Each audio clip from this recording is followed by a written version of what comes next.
We're here. Everyone calm down. Fuck. People even message me. They tagging me on Twitter too, man. Like, relax, man. Relax. Yeah. Everybody sound good? G sound good? Yeah, we should be good. Yeah, your mic's good now. I don't know why it wasn't connected before. Yeah, it's just something was unplugged. So. Oh, okay. What's up, everybody? Welcome to No Name Wrestling. This week is gonna be a little special because we know WrestleMania is 2 nights, so we'll actually be going live tomorrow again for night 2. Doubleheader. I figure we've been doing the live after WrestleMania for a couple years now, but we usually been doing them on Sundays and recapping both nights. But we're like, why don't we just recap night 1 on Saturday, night 2 on Sunday? This is easier that way than when we got to talk about both shows in one. So today we're going to talk everything night 1. I think Lynn might be pulling up a little later on us. Not exactly sure, but shout out to Mo and Nate who are at WrestleMania. They will not be here, but they're at the event at the show. So I'm gonna let Jade do his little speech real quick for you guys, and then we'll talk everything about the things that we didn't like and things that we did like. Yeah. So real quick. Wait. So hold on. Somebody said no sound. Can anyone else in chat confirm? Can you guys hear us? Yeah. Is it just that guy? Yeah. Can we get some ones in chat if you can hear us? Can we? Y'all ain't got no sound. Y'all can't hear. I can hear you guys. Yeah, I was about to say maybe it might just be him. Maybe he forgot to turn the volume up. Somebody in chat said nobody else said it. So okay, sound good, guys. Okay, we got a 1. Okay, I'm gonna take that as confirmation. There we go. Okay, so whoever said no sound, that's you. That's not us. Turn your volume up. Turn your volume up, unmute, whatever you do. I had to restart your thing, man. Computer. Yeah. Real quick, and I can see someone just said Jade's about to crash out. Yeah, you can probably see it in my face. I'm about to crash out. But before I crash out, so obviously I haven't been on. I don't remember the last time I was on the show. It's been a while. Just a quick recap for everyone, hosts and listeners included. Starting in December, right after Christmas, I started having some really bad medical issues, specifically with my back. I had to go to the ER with some paralyzing, excruciating back pain. Ultimately, they determined that I had some spinal stenosis. I took some medication. They got that cleared up. And as that cleared up, I started developing some weakness, really bad weakness in my legs and some really bad numbness in my left foot and tingling in my right foot. So I went and had an MRI done, and they determined that I had some degraded discs in my spine, specifically the ones that connect to the nerves down to my feet and my legs. Why? It's because I'm fat. I mean, it's a lifetime of being fat is going to lead you to that shit. But the good news is I'm on GLP-1s, and even before my second dose of GLP-1s, I was already down 25 pounds just on my own. And so I take my third dose tomorrow, and I'm going to weigh in, and I'm hoping that I'll have an even bigger difference. Right now, surgery isn't necessary, but I have an appointment with a pain management specialist at the end of the month, hopefully to get a steroid to decompress some of my nerves and then keep losing weight, and then we see what happens from there. But I've been dealing with side effects and shit like that for the past couple of months, and so that's why my attendance has been really spotty on the pod. But Mania was a big deal, and I really wanted to be here tonight. I just wish I had more better things to say, but we'll get into that. But thank you, everyone, for welcoming me back. I appreciate your thoughts and your prayers. I really appreciate that, guys. Thank you so much. All right, let's get on with this. Glad to have you here, man. Yeah, glad to have you back. Before we dive into the chat, if you're new here, we are at 856 subscribers on the No Name Wrestling YouTube page. We are less than 150 away to get to 1,000. Send this to your friends. Subscribe to the channel. If you're watching this on delay, leave a comment, like the video, share it. Y'all know the drill. We're trying to get to 1,000. We're on the road to 1K. We're trying to finish our story. Can you share the link in the chat? And am I able to are you able to share? I think you can pin it. Yeah. Yeah. So G will share the link in the chat for y'all, and then we'll put it up. So I'll make sure you go show some love over there. All right. So to dive into night 1, we'll just talk through everything. Me and G were texting throughout the entire show in the group chat, and the main thing that I kept speaking about was the crowd, bro. I was not feeling the crowd. No. I felt like they didn't care about the show unless it was like a big surprise or a shock factor, you know what I mean? But even when the matches were happening, it felt like people didn't really care about the matches, bro. I'm like, they didn't give them a reason to care. Yeah. Like, if you're gonna pay tickets, you gotta care, bro. I'm sorry, you paying tickets. No, but Malik, all the time we talk about that was one of the big issues we had when they announced they were going to take it back to Vegas and they took it away from New Orleans. That was one of the big issues we had when they raised the prices, because the people that are going and the people that they're trying to get in the crowd that they're trying to attract don't care. Yeah, that's the problem. And so and then the people who actually want to be there, either the people that care are probably sitting so far in the nosebleeds and all that that you can't hear the ones who do care, or they probably just saving their voice for night 2. Because if we remember, even in WrestleMania 40, the difference between the night 1 and the night 2 crowds, even though we know the weather had a big deal because it was in Philly, but usually the night 1 crowds are because they're going both days, they're like, hey, let's save our voice for night 2 because we know we got to be back here the next day. And so, but everything, if you look at the matches they put on night 1, pretty much everything on that show was this was a okay build. Jacob and Drew, I think, had a good build going in, but other than that, the women's Tag match, Liv and Stephanie was a good build. Paige coming back, that got a little pop. So let me jump in here, G. I think there are a number of reasons, and I think it feeds into several problems with this show. Number one, like you said, the lack of build with most of the matches. And sometimes it wasn't their fault. Seth and Gunther come to mind. Sometimes it was their fault. Cody and Randy come to mind. And I told Malik before we came on air, this was always going to be the problem, with being in Vegas in general, because normally when you have a show in a town or a city, they don't see things like WrestleMania all the time, and so it's new to them. Vegas sees this kind of shit all the time. The lights and the music and the athleticism and the fighting and everything. They see this kind of shit all the time. It takes a lot to impress a Vegas crowd. And even if you planned on people from outside of Vegas coming in, ticket prices are so astronomically high, there's no way they were going to be able to get in there. And the people who live in and around Vegas who would have come, they just paid for this shit last year. They can't pay to do that shit again this year. So the people that you had left in the crowd were always going to be hard to impress. That's number one. Number two, and most importantly, I think, and I was scrolling Twitter periodically throughout the show, and the number one thing I kept seeing throughout the show for the entire 3.5 hours, what is with these fucking commercials? So let me finish my point real quick and then I'm going to let you go because it feeds into our overall conversation, and then obviously you can talk more about the commercials. But my point is, the reason that the crowds were so hyped for pay-per-views back in the day, it's not necessarily because it definitely wasn't because the stories were better. Definitely wasn't because the wrestling was better. The reason that the crowds were so consistently hyped for pay-per-views from start to finish back in the day was you had a match, you had maybe 3 minutes of promos, and then boom, you're into another fucking match. And then maybe you have 4 minutes of promos, and then boom, you're into another fucking match. But between every match, there's an 8-minute commercial break, and the crowd is sitting on their hands. They're going to piss. They're going to get food. They're getting wrapped up in their conversations, and then they completely lose interest in the show. And that doesn't help the matter when out of a 3.5, 4-hour show, you have 90 minutes of wrestling. So, yes, you have to give the people the reason, but even if that had been the best booked show with all the best wrestlers and everything, when you have 10 minutes between every match, the energy is just, it's gone. It's gone. And that's exactly what happened.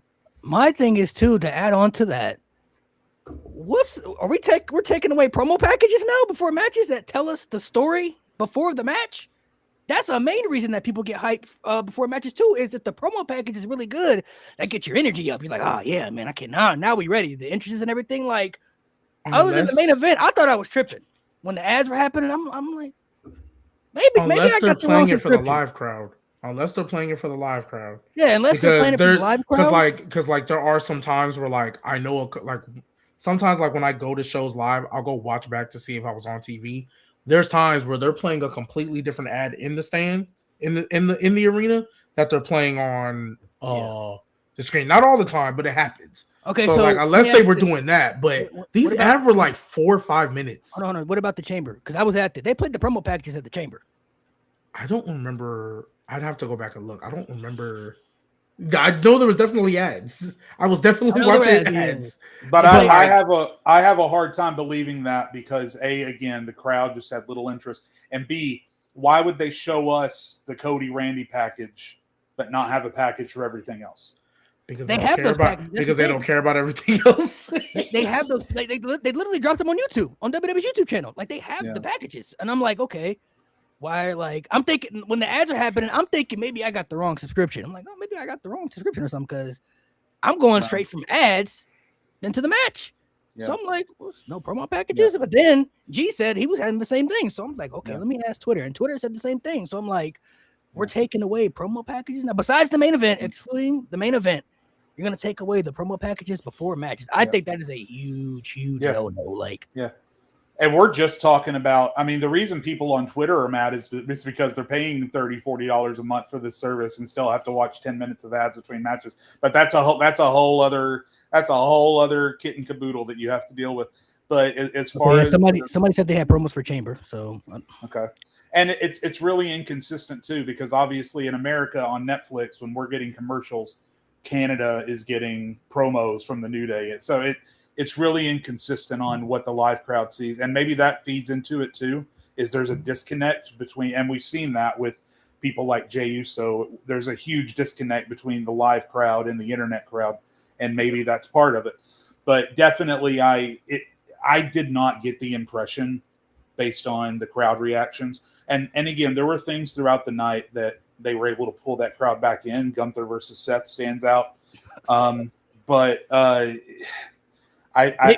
just let's talk about some positives before we get into the negatives. We'll talk about some positives. One thing that I did like, Seth and Gunther doesn't surprise me. I think we all expected that match to be great. For sure, yeah.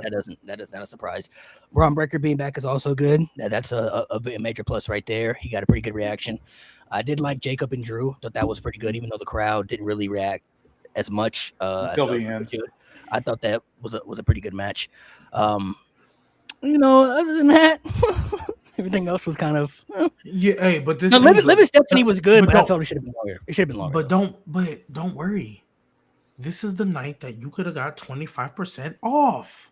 Yeah. This is the one because Randy Orton was going to save professional wrestling. Well, you said, you know what? I'm sorry. You said you were going to start with the positives. So yeah. Let's get. Okay, what are things that y'all did like? Are there things that y'all did like about the show? I love, obviously. I wish her boyfriend wasn't a complete asshole, but I'm happy for Paige. That's a great moment for her. I do wonder if the Bellas were going to win that match or if they decided to change because Paige came back. I don't know. And let me say, Def Rebel, they better not touch that theme. Yeah, they better not even mess. With that Paige thing. They're gonna add a "This is my house" to the entrance. They're gonna add a "This is my house." I loved that WWE gave Bianca Belair that space on television to address the crowd. I love that. Super happy for her. Super happy for her. I miss her. Like I when she was coming down, I was like, this isn't going to be good news. Now she was pregnant. That is good news. But I knew she was just going to be saying she's going to be missing more time because I miss Bianca Belair. Like I thought she was going to come out and just add I thought she was going to come out and be like, "Thanks for showing up to Mania." Right? Yeah. And then, like you said, I loved Drew and Jacob. That's probably been the best build throughout the whole thing. Honestly, I'm trying to think about the first two matches now. The 6-man tag was better than I anticipated, and the ending was better than I anticipated.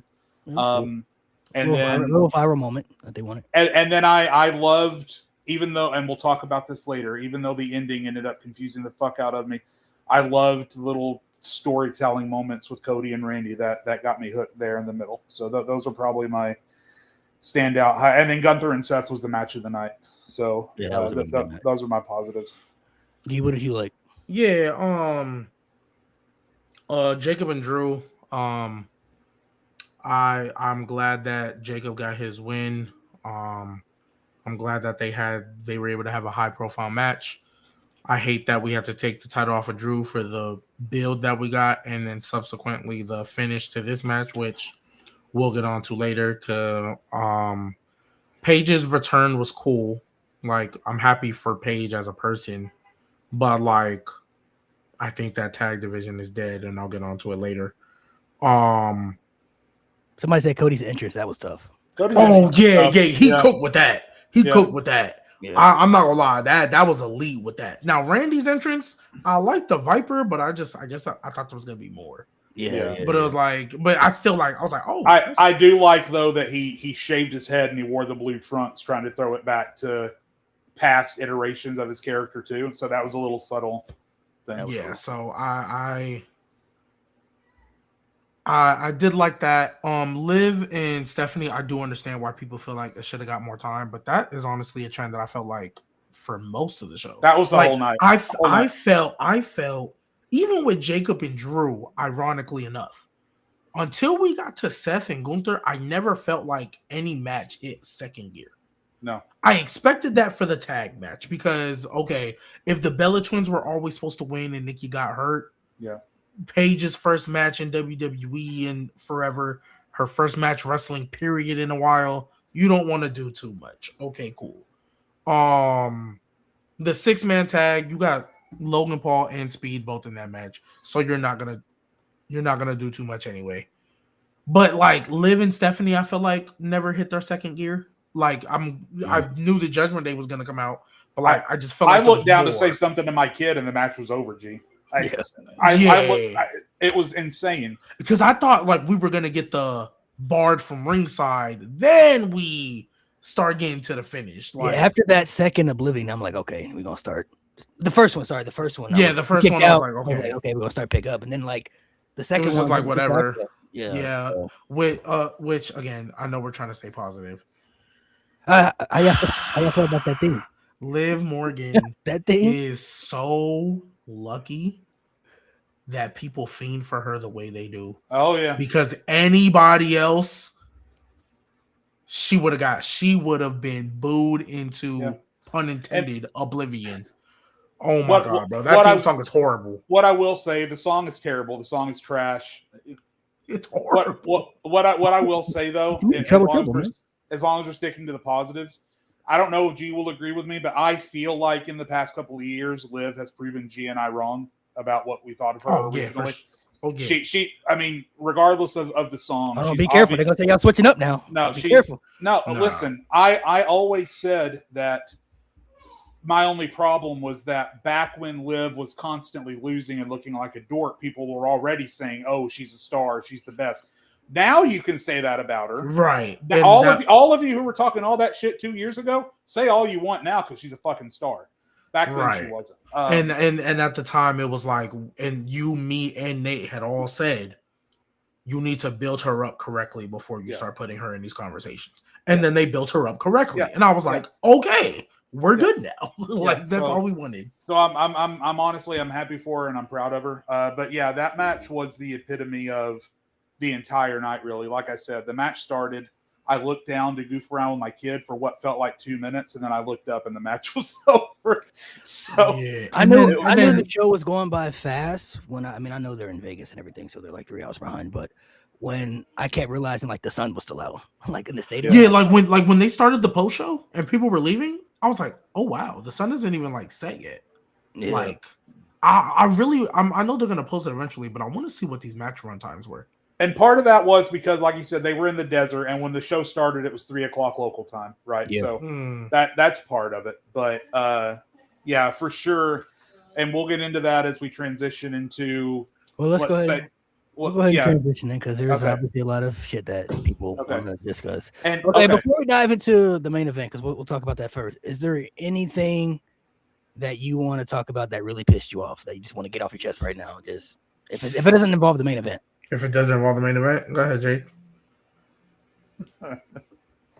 First of all, I both hate and love that they didn't let Becky Lynch's, the lead singer of the Wonder Years, have a live mic, because I don't know if you guys... Oh my god, I said that in the chat! I said that in the chat! I don't know. Oh my god!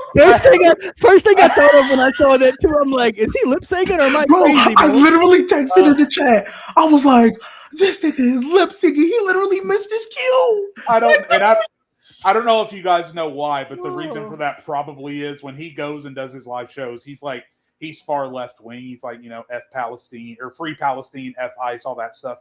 So they were afraid he was going to say something like that. That's why they didn't give him a live mic. But wow, I didn't know that, but that's crazy. It's just the epitome of the night. I hate, and the reason I bring that up is because I want to talk about that match. Why? Oh my God. It's the same thing as Cody, Randy, and Pat. With all of the history that Becky and AJ Lee have recently and years ago, why in the living name in the bluest of fucks is Jessica Carr the central point for that match? Oh, wait. Well, okay. I'm going to let you finish. It just, why this whole weekend, this whole build-up, WWE has wanted us to focus on the wrong fucking things. Like, you have two of the best wrestlers in the world in the ring. Why do I give a shit about Becky and Jessica? Listen, I know Jessica Carr has been working out, and maybe she's going to become a wrestler. Maybe that's why they're doing it. I don't know. But at WrestleMania, in the middle of a match with AJ Lee, with all that history, that wasn't the time to bring that up. Everything about that match, and then obviously it was way too short. It never felt like it entered second gear. That is true. Everything about that match with AJ and Becky, starting from the lip syncing singer all the way to Jessica Carr, and then the finish. Not talking about the main event, that was the worst part of the night. And so I will say this. I do agree that it went way too. Somebody just said it went 8 minutes, 15 seconds. I get maybe AJ Lee, she just got back, but for Becky Lynch, that's a disappointment. This is a one night WrestleMania main eventer. She deserves more time than that. Nevertheless, you couldn't get 15, bro. Yeah, like couldn't get 15 is crazy. Yes, like I said, I literally called it because he missed his cue. And I was like, this doesn't even sound like they're performing it live. This literally sounds like just the audio track, right? No. As a singer, I knew it immediately. I was like, this man, because he missed his cue. Like, I heard it, and then he opened his mouth. So I'm with you on that. I will disagree with you, and I will give you a little bit of pushback on Jessica Carr. The reason why I will give you pushback on Jessica Carr is because literally every time Becky Lynch has lost that title, it's been because of Jessica Carr, in kayfabe wise, in her mind, and she's been the referee for the match. Every time AJ Lee tapped her out, Jessica Carr was the referee. When she lost to Maxine because of AJ Lee, Jessica Carr was the referee. So again, for me, I don't mind that they focused on Jessica Carr. I'm more upset that they didn't give that room to breathe and still have time to focus on AJ. Because I found out it went somebody in the chat just said it.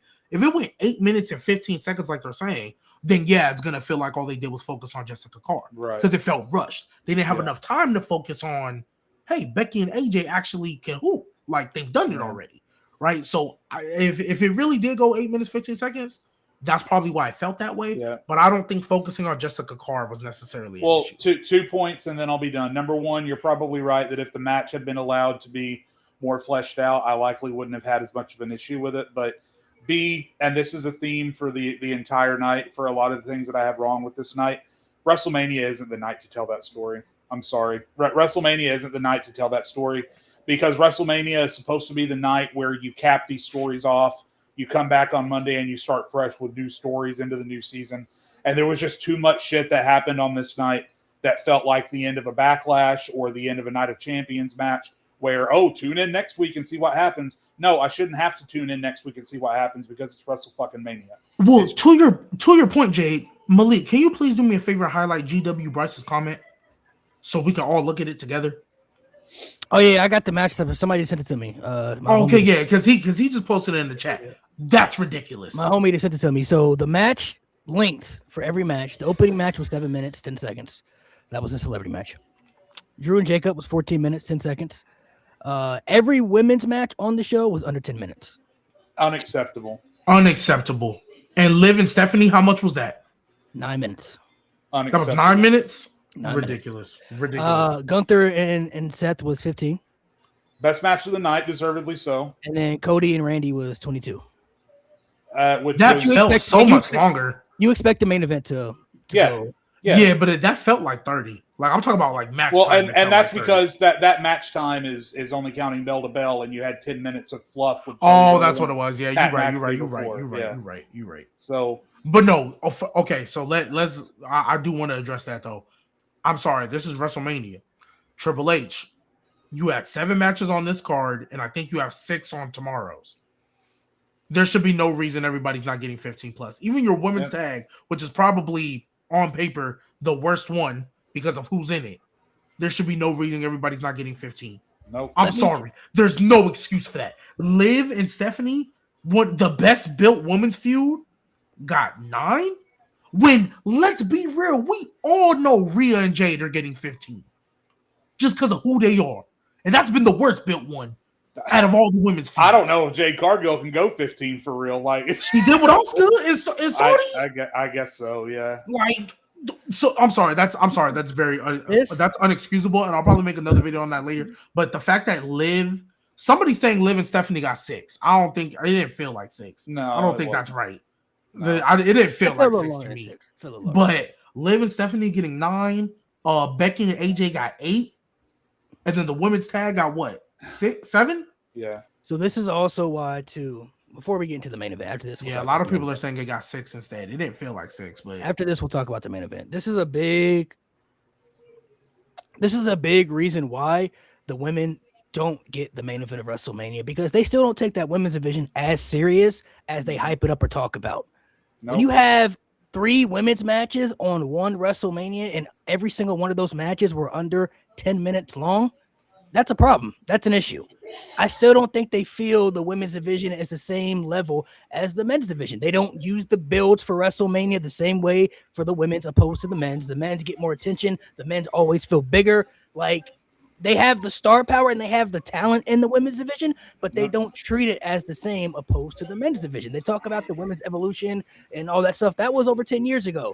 And it still feels like we're still having to fight for women superstars to be utilized in a high-profile way. When you have the talent and you have everything there to do that.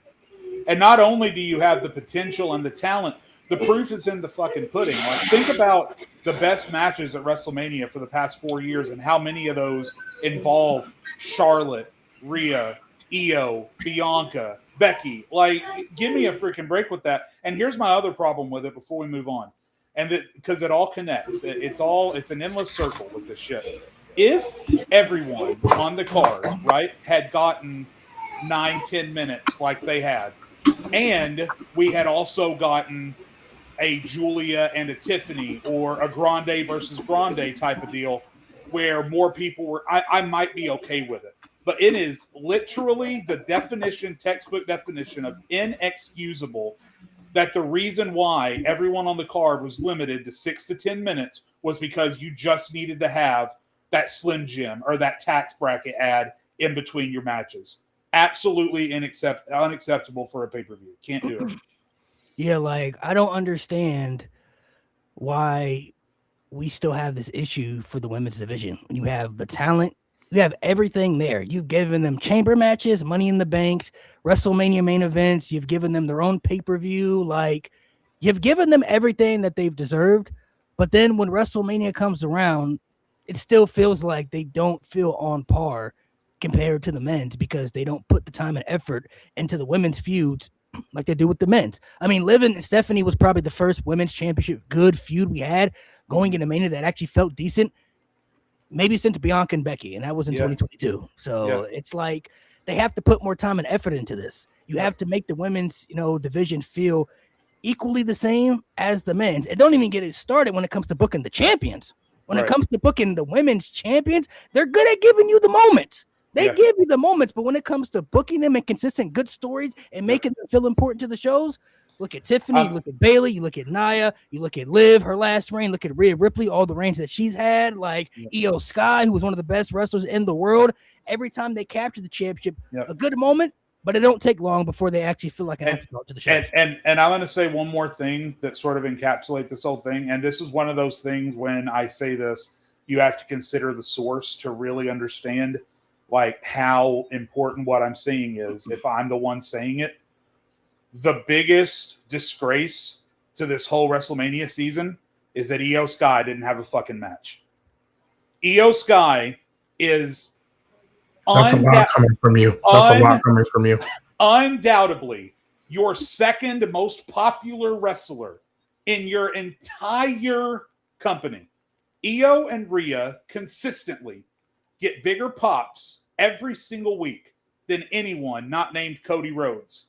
And yet, Io Sky is on the sidelines when WrestleMania comes around. You know what's crazy, Jade? There's only 6 matches on night 2. They had a slot. No, they didn't, G, because they had to run an hour of commercials throughout the night. They didn't have time for that shit. That's why I'm so mad. But I know I just got. I just want to say one thing before we get to him because I know I just got back.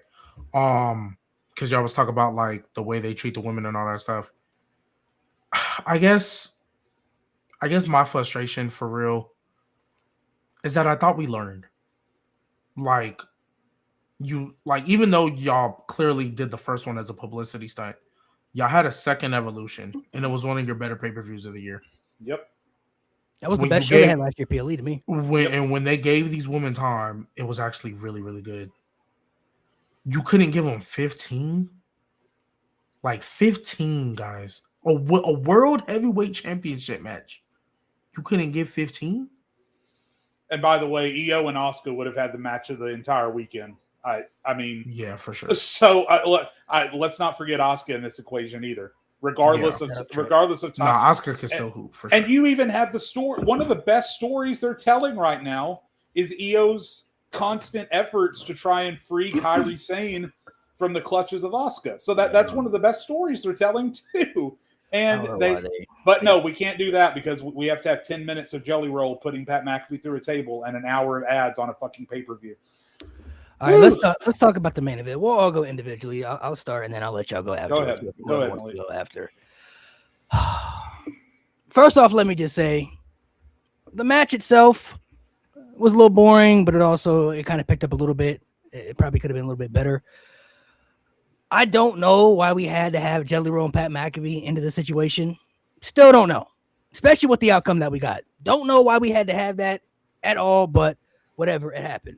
I will say, though, I do think Cody winning is the right choice. And I thought he was going to win, didn't think he was going to lose going into this Mania for the simple reasons of if you have Cody win, you're going to be telling the same story we already told last year, where he's going to chase the title all the way back to SummerSlam and beat Randy for the title more than likely like they did with John Cena last year.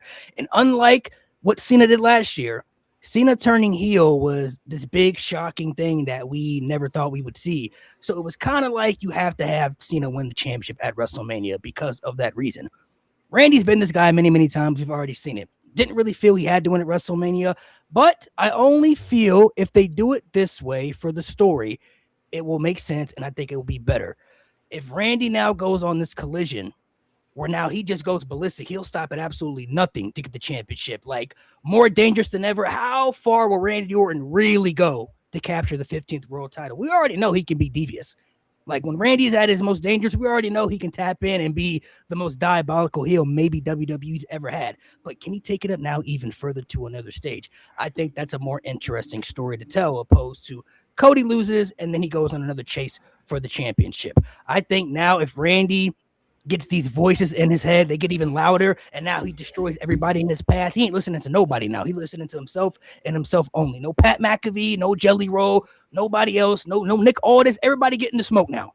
Don't matter who's in his way. He just punted Cody in the head, so I'm expecting Randy Orton to now take that heel level up to a new notch to where then when he captures the title, it makes him feel like, yeah, nobody can stop this, Randy. And I also think it made Cody look good in the end, too, because there's still people out there, even though Cody did use heel tactics in that match, there's still people out there who feel like Cody can't be that guy. They still swear that Cody Rhodes, he doesn't have grit. He's too cookie cutter. He can't do whatever it takes in the match to pull the trigger and actually, win the matches time and time again. Don't know how much more he has to prove in matches. You just saw it tonight. He clearly showed that when Cody Rhodes can get down and dirty with everybody else, who do whatever it takes to make sure that he stays champion. I also felt that was important to the story for Cody Rhodes to be able to be looked at as like, oh, this version of Cody is serious. And now Randy, for him, he realizes he's got to take it up to a new level if he's going to be this version of Cody, which I think he could do. I think we potentially maybe could get maybe the most dangerous Randy we've ever seen. And we've seen Legend Killer Randy. We've seen 09 Randy, 2020 Randy. Like, we've seen Randy at his most devious. But if Randy's able to take it up to a whole new notch where he just does the most dangerous and craziest stuff we've ever seen, everybody in his path is getting destroyed for him to capture that 15th world title, I personally think that is a better story to tell opposed to then Randy wins at Mania, and then you're probably going to have Cody chase the championship back all the way to SummerSlam. And I only say that because we already know Cody's the guy. And that's part of the reason I also felt he was going to win at WrestleMania. I didn't think he was going to take another loss in the main event when he's the guy. And when Cody is now the guy, majority of his storylines are going to be involved with the championship, whether he's chasing the title or he just got the whether he's chasing the title or he's the champion. And he just got it back. So I'm like, I don't think he's dropping that thing when he just got it back and he's going to have to go on another chase. Like, it feels like the same rinse and repeat story they're telling with Cody. I felt it was better for Cody to win. And then if they do it the way that I said they do it, I think it makes it more interesting. Now, if they don't do it that way, then it's kind of be like, well, what was the point of kind of Randy losing if you're not going to tell that particular story? Because Pat McAfee, he said he wasn't showing up if he lost, so he should be out of the equation. He took that RKO. We should never be seeing him. I won't say ever because you can never say never in wrestling. So I'll say for a minute, Jelly Roll should be out of the equation. Like, these unnecessary outsiders, a part of this feud, should be out of the equation. We should not have a Pat McAfee and a Jelly Roll and all these other people involved in this story. Just let Cody and Randy tell their story. Let Randy Orton go on this ballistic path. And then whenever they want to decide to have him capture the championship, pull the trigger right, I think it tells a better story for that. And then you could also do different layers for Cody too. Maybe Cody's got to take it up a new notch too if he's going to get the title back from that version of Randy. Like, there's different things that you could do, I feel, that makes the story interesting. And I think it could add some good layers to SmackDown, which I think they desperately really need right now because SmackDown is damn near unwatchable for being struggling. Yeah, it's hard to watch SmackDown, especially that go home show that we just saw. Probably the worst one I think we've ever seen. I mean, I almost wasn't even that great. And I almost texted y'all, be like, "Yo, can we go live after the SmackDown just to talk about how bad it was?" Like, I almost wanted to have an emergency live session. The Raw episode wasn't really like, it wasn't like terrible, but it was like, you kind of expected more. That SmackDown one though, I'm like, this is it. It felt like it didn't build to anything. Yeah. And it's bad when you have Cody and CM Punk in the ring, two of the hottest guys in the company, and the show ends on a wet fart. That was. But that was the dumbest segment they could have done. That was so stupid. So that's what I'm thinking. Maybe somebody could lead Cody to Randy Hell in a Cell. Maybe they could tell that. Like, there's different things. I feel if they tell it that way, then I think they made the right choice. Then if it doesn't go that particular way, then I will feel like how y'all probably are going to feel like, why didn't Randy turn heel and not win? Like, then I would feel that way. But if they tell it the way that I kind of see it and kind of how I thought going into this match, where Cody wins, he shows you he can be that guy. Hey, I can get down and dirty when I have to get down and dirty. Like, I'll do whatever it takes to win the championship and keep it too. And then Randy takes it up to a whole new notch where he's just going absolutely ballistic to get the championship and capture it for 15. I do think that is a more interesting story to tell. So, Jade, let you put your 2 seconds. So, here's the thing, Malik. I don't disagree with a single thing that you said. I take no qualms really with the end of the match, because when you think about Randy Orton coming back as a more vicious version of himself, even though I usually hate cliffhangers at WrestleMania, because again, WrestleMania is supposed to be when everything closes.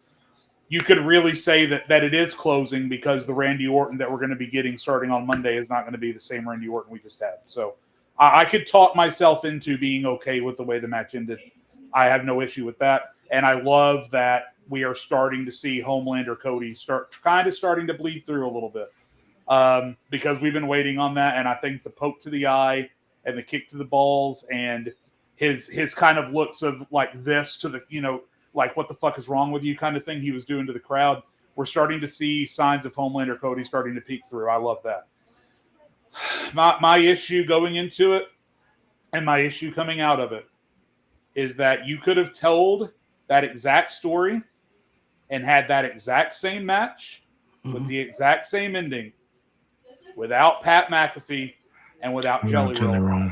So all that served to do at the end of the day, because you could have had that exact ending without either one of them, The only thing that Pat McAfee and Jelly Roll's involvement served to do was take away time from people that weren't on this card that should have been.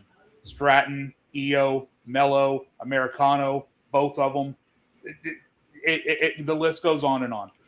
And the conversation that I seem to be seeing about the celebrity involvement is, some people will say, oh, they've always had celebrity involvement.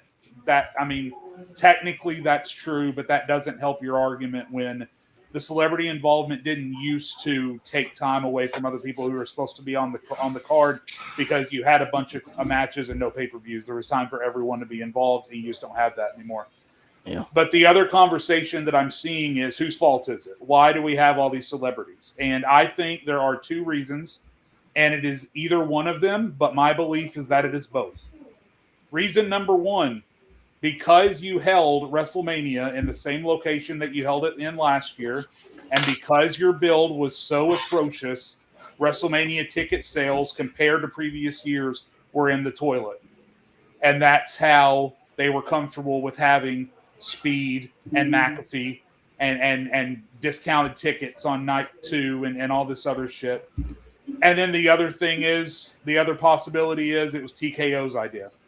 And I think it was both. I think somebody at TKO shat out these ideas, and I think WWE looked at their ticket sales and said, look, maybe it doesn't make sense for Jelly Roll to be involved in this. Maybe we don't need Pat McAfee to be involved in this, but we need to sell these tickets, and the best way for us to sell these tickets is to have a multi-platinum recording artist and the host of the most popular podcast in the world on our show. And at the end of the day, we should be coming away from this talking about, oh, we're going to get 09 Randy, and oh, we're getting these cracks at Cody Rhodes. But unfortunately, because everything else had to suffer in order for things to play out the way that they did, all anyone is going to be talking about online for the next several weeks is, what the fuck were Pat and Jelly doing there? We didn't need them. And so what it all comes down to is that these guys worked their asses off all year to be at WrestleMania, especially in the main event. And I know how serious Cody takes this, and I know how serious Randy takes this. And the fact that this is still the sequence of events that we got, and it impacted so many people negatively, regardless of how much I may be okay with the results of the main event, the way it all played out is unforgivable and inexcusable to me. And I will never really understand why WWE, aside from just, oh, we need to sell tickets, I just don't know if that's a good enough reason to allow things to play out the way that they did.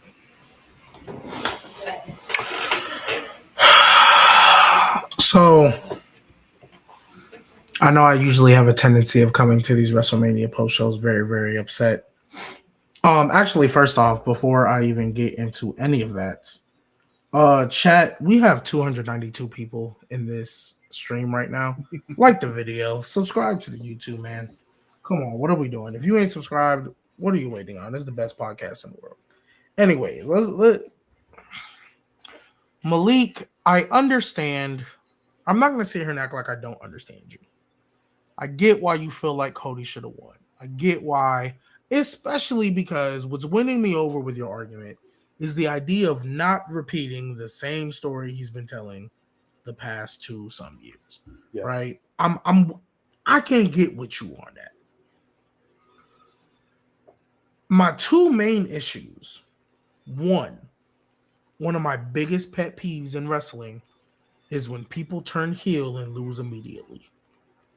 I think that kills, more often than not, more steam than it does help.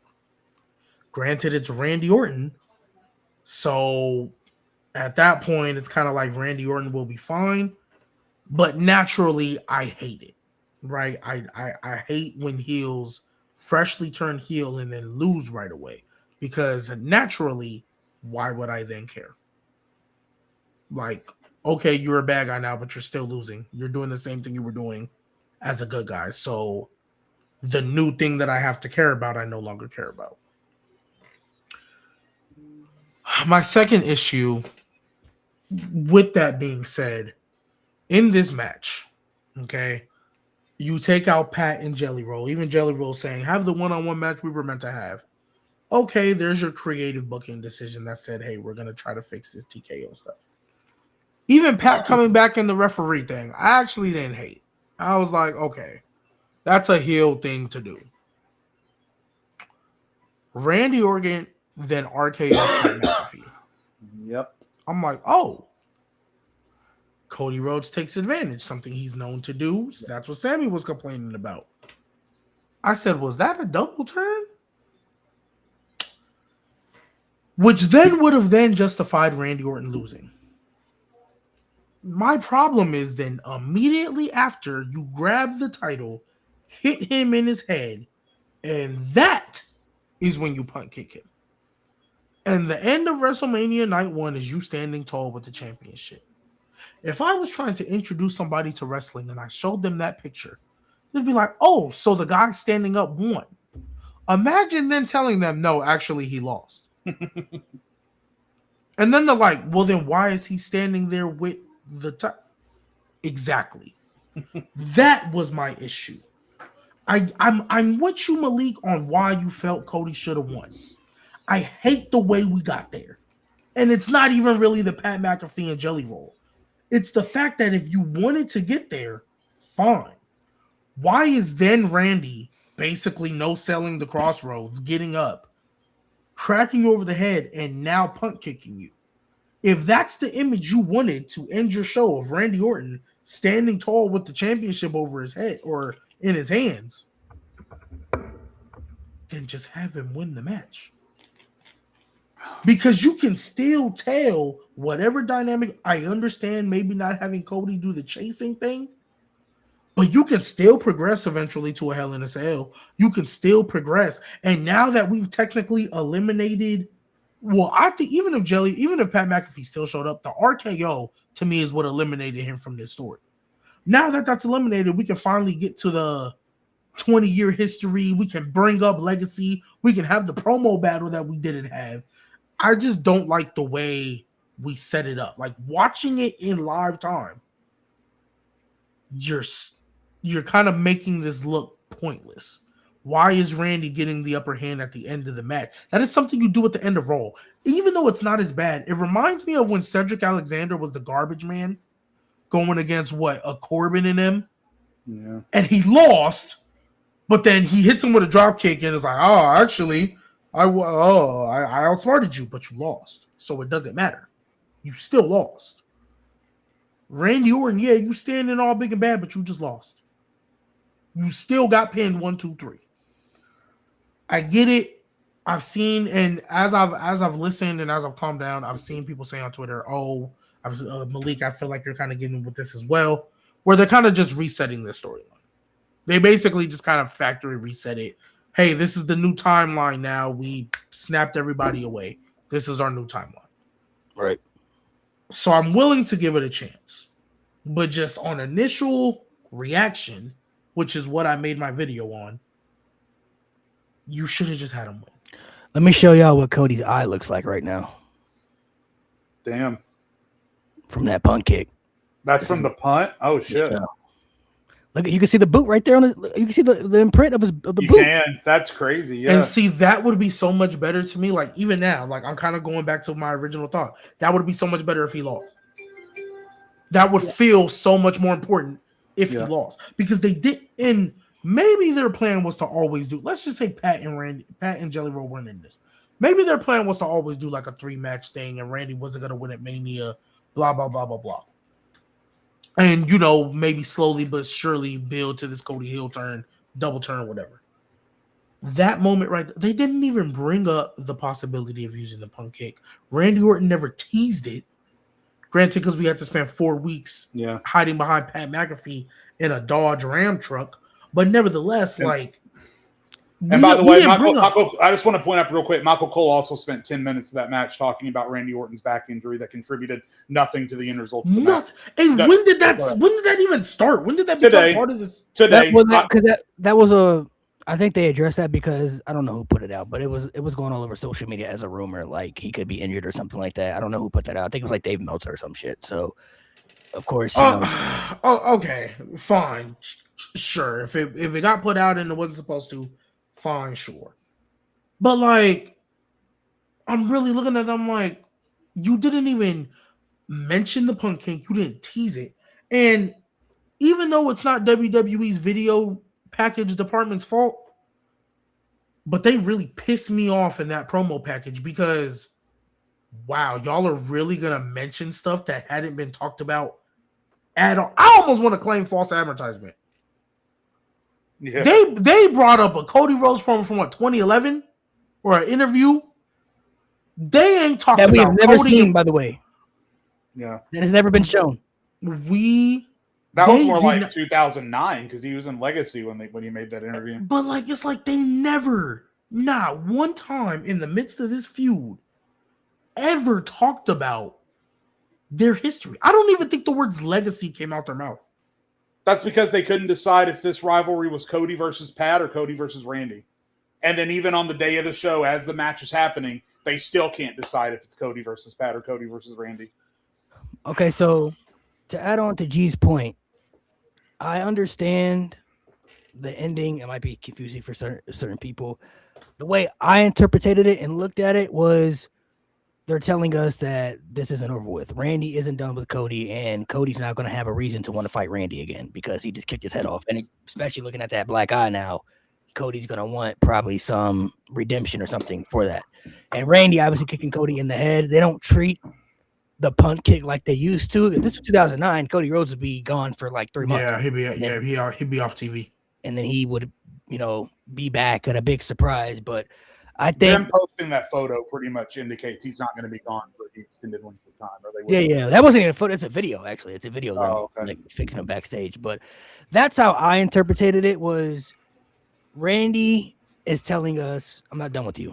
I'm still coming for that title, and I'm going to get that title no matter what. And now Cody is going to have a reason to want to fight Randy again. That's just how I kind of took it.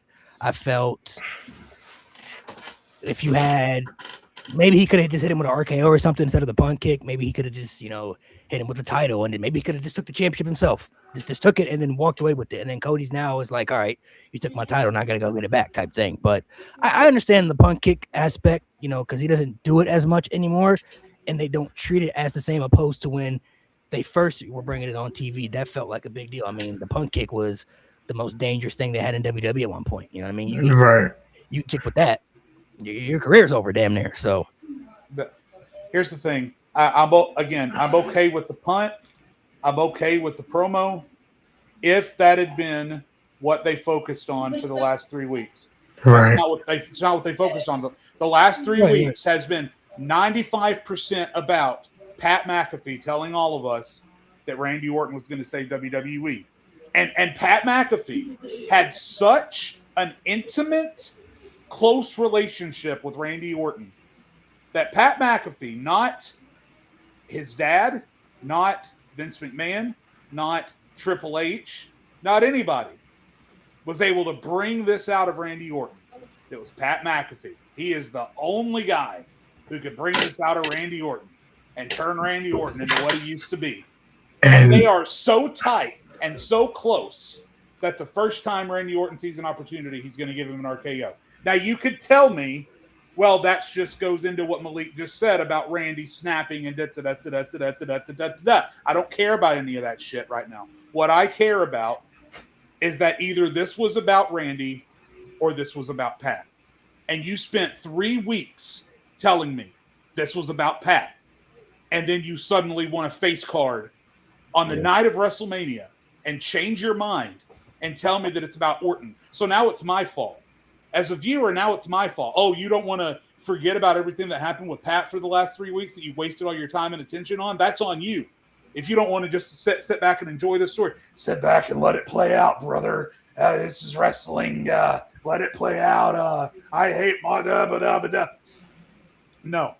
You don't spend 3 weeks spreading shit on a sandwich and then serve it to me and tell me that it's jelly and expect me to swallow it.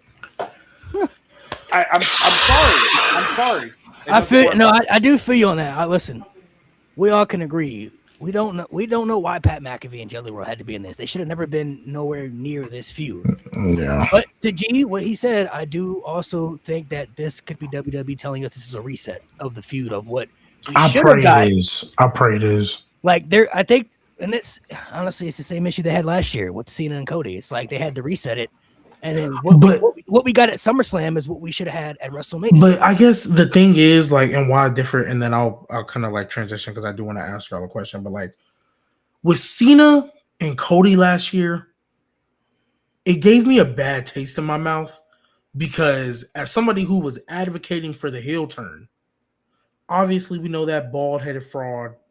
We know he messed up everything. He was in Hawaii chilling, right? And then the Travis Scott entrance being, we know how all that went.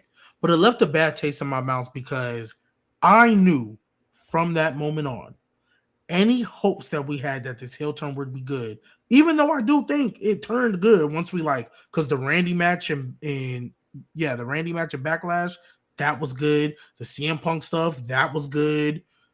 The R-Truth little mini thing, that everything was good other than like that little period of tagging with Logan Paul. Like that was really the only thing I was like, ooh, I probably would have wasted that, right? But other than that, everything else was good. But it left a bad taste in my mouth because I knew at that point there's nothing you can do in a lot of people's eyes to make this good. This didn't really give me that bad taste in my mouth because I understand it. But if we show up on Friday in Fort Worth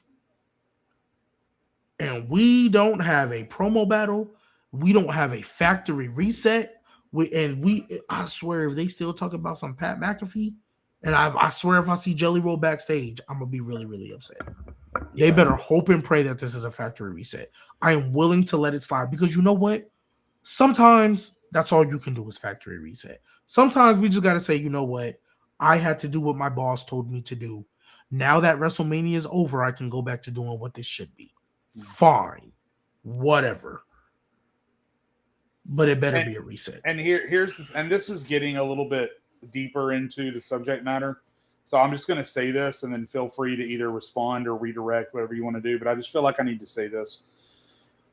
Overall and in general, a lot of what happened tonight sort of lends to this belief that I've had and these thoughts that I've had. And I haven't been able to express them on the pod because I haven't been on. But it's been eating away at me for several weeks. Mm-hmm. I don't like the direction that WWE is headed in. I don't like, and it's not just creatively. It's the way they treat their viewers.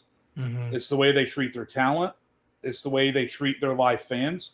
Just today, the guy that does, I can't remember his name, but the guy that does the write-ups for WWE grades on ESPN, banned from the show. They didn't let him come in. Didn't give him a reason. He's just not allowed to come in because they knew that tonight's show was going to be what's the word they used tonight that John Cena said? They knew that not everyone was going to like it, polarizing, and they didn't want this guy doing an official write-up. And then I don't know if you guys. Well, because is it because of the WrestlePalooza one? Because he like ripped him for WrestlePalooza. Yeah.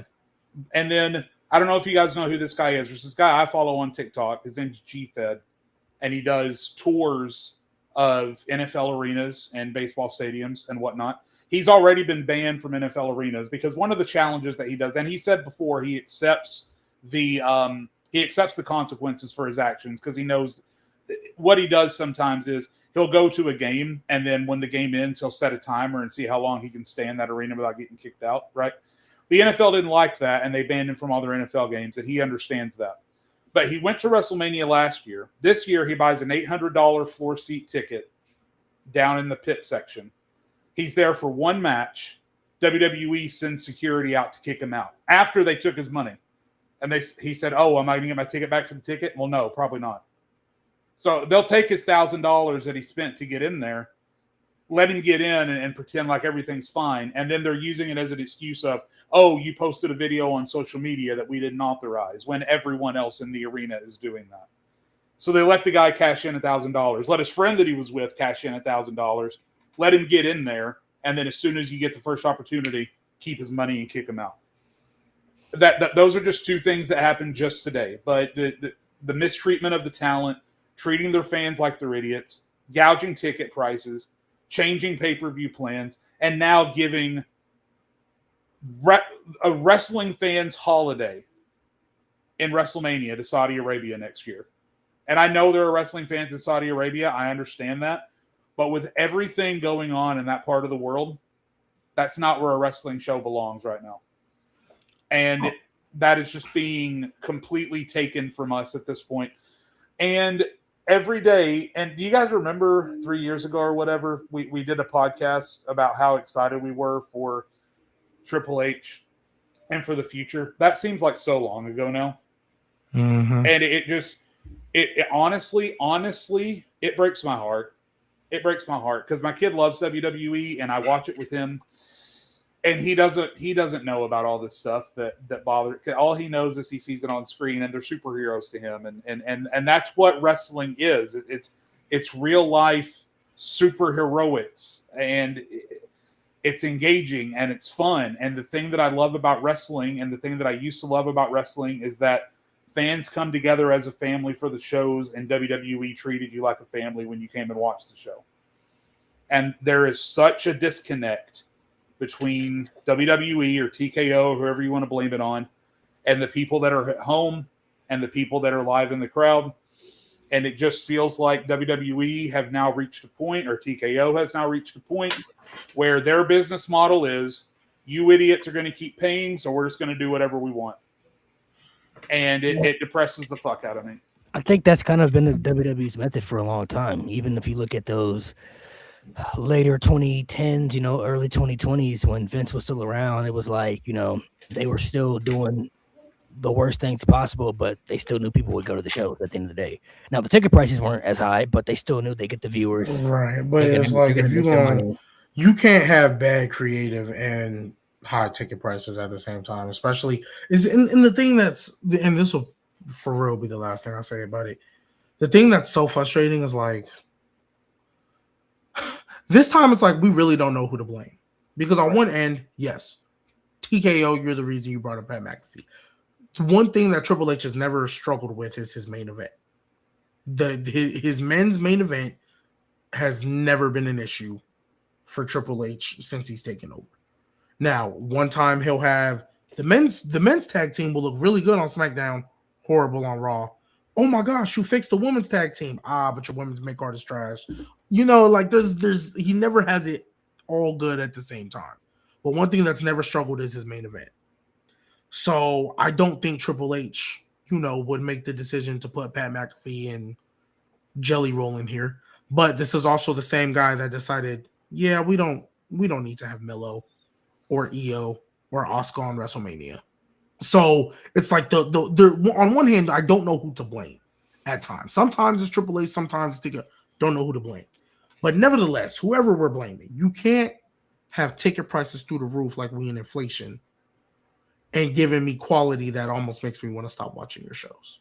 Yeah. And this is coming from a guy who I've religiously said and have not been ashamed to mention, I watched every single episode of Raw and every single episode of SmackDown through 2019 and through the pandemic, before the Thunderdome. Me too. I vividly remember when Alexa Bliss and Sasha Banks stopped wrestling mid-match for a commercial break. I vividly remember those days. I remember Stone Cold coming out talking about give me a hell yeah to seats. And then I remember when they brought the NXT people up and had them banging on tempered glass. Yeah. Before that Thunderdome, like, I know it's easy to think, before that Thunderdome, we was in dark times. And they was actually, ironically enough, they actually told some good stories. Seth Rollins, his Monday Night Messiah gimmick would have hit so good in front of a crowd. He was doing that in front of nobody. So I remember those times. And right now, SmackDown, that go-home show for SmackDown, almost like, I didn't think it was possible for a show right before WrestleMania to make, like, how like usually stuff is supposed to progress the story. I feel like it made things regress. It felt like 2019 Raw. Like, I don't care that they were there for the Hall of Fame. You're in the middle of a blood feud. Both of you are, but one of them actually made you bleed, Cody. The other one is just hate. And y'all decided in your last segment before your WrestleMania, your 2-night WrestleMania, for Cody and CM Punk to just love on each other and cry? Are we serious? You got through. Like Roman Reigns literally just dropped like 3 different interviews and promos, calling you old and calling you suck and saying that you couldn't carry the company the way I can. So he's got to come back and save this. Like you aren't worthy of it. Like, and Cody, you obviously, granted, Pat McAfee, it is what it is, but you've been laid out by them every week. I don't think you stood tall once. And y'all cried together and told each other y'all love each other. That's what, and it was a 20-minute segment, mind you. That's how you, like, that's what y'all decide to do. You talked about remembering 2020, but I remember 2019. I remember Rusev, Lana, and Lashley. I remember Lashley's sisters. I remember the electric chair. I remember Kofi's booking as WWE champion. I remember Constable Corbin. The thing is, the gingerbread man, gingerbread, bro. I was about to say, I remember the dog costume and the dog food, and the gingerbread man sent me back there. And it wasn't even Yachty. I really thought that was Yachty up under there. Here's the thing: the reason that 2019 didn't drive me away as a wrestling fan is because I knew exactly who to blame. I knew Vince McMahon was going senile. He was going crazy. But I knew if I just held on for a little bit. Now, did I think it was going to be what it was that drove Vince McMahon out? No, not in a million years. But I knew if I could just hang on for a little bit longer, Vince was going to be out of there, Triple H was going to take over, and everything was going to be good again. But the fact that I hung on through Lashley's sisters and the electric chair and the dog food and Rusev and Lana and Kofi's booking and Lacey Evans and farting Natalia and whatever else you want to say. I survived all of that to get to this point, only to feel the same way that I felt in 2019 on an episode of SmackDown. That's when you start to lose me a little bit, because Triple H doesn't have an excuse.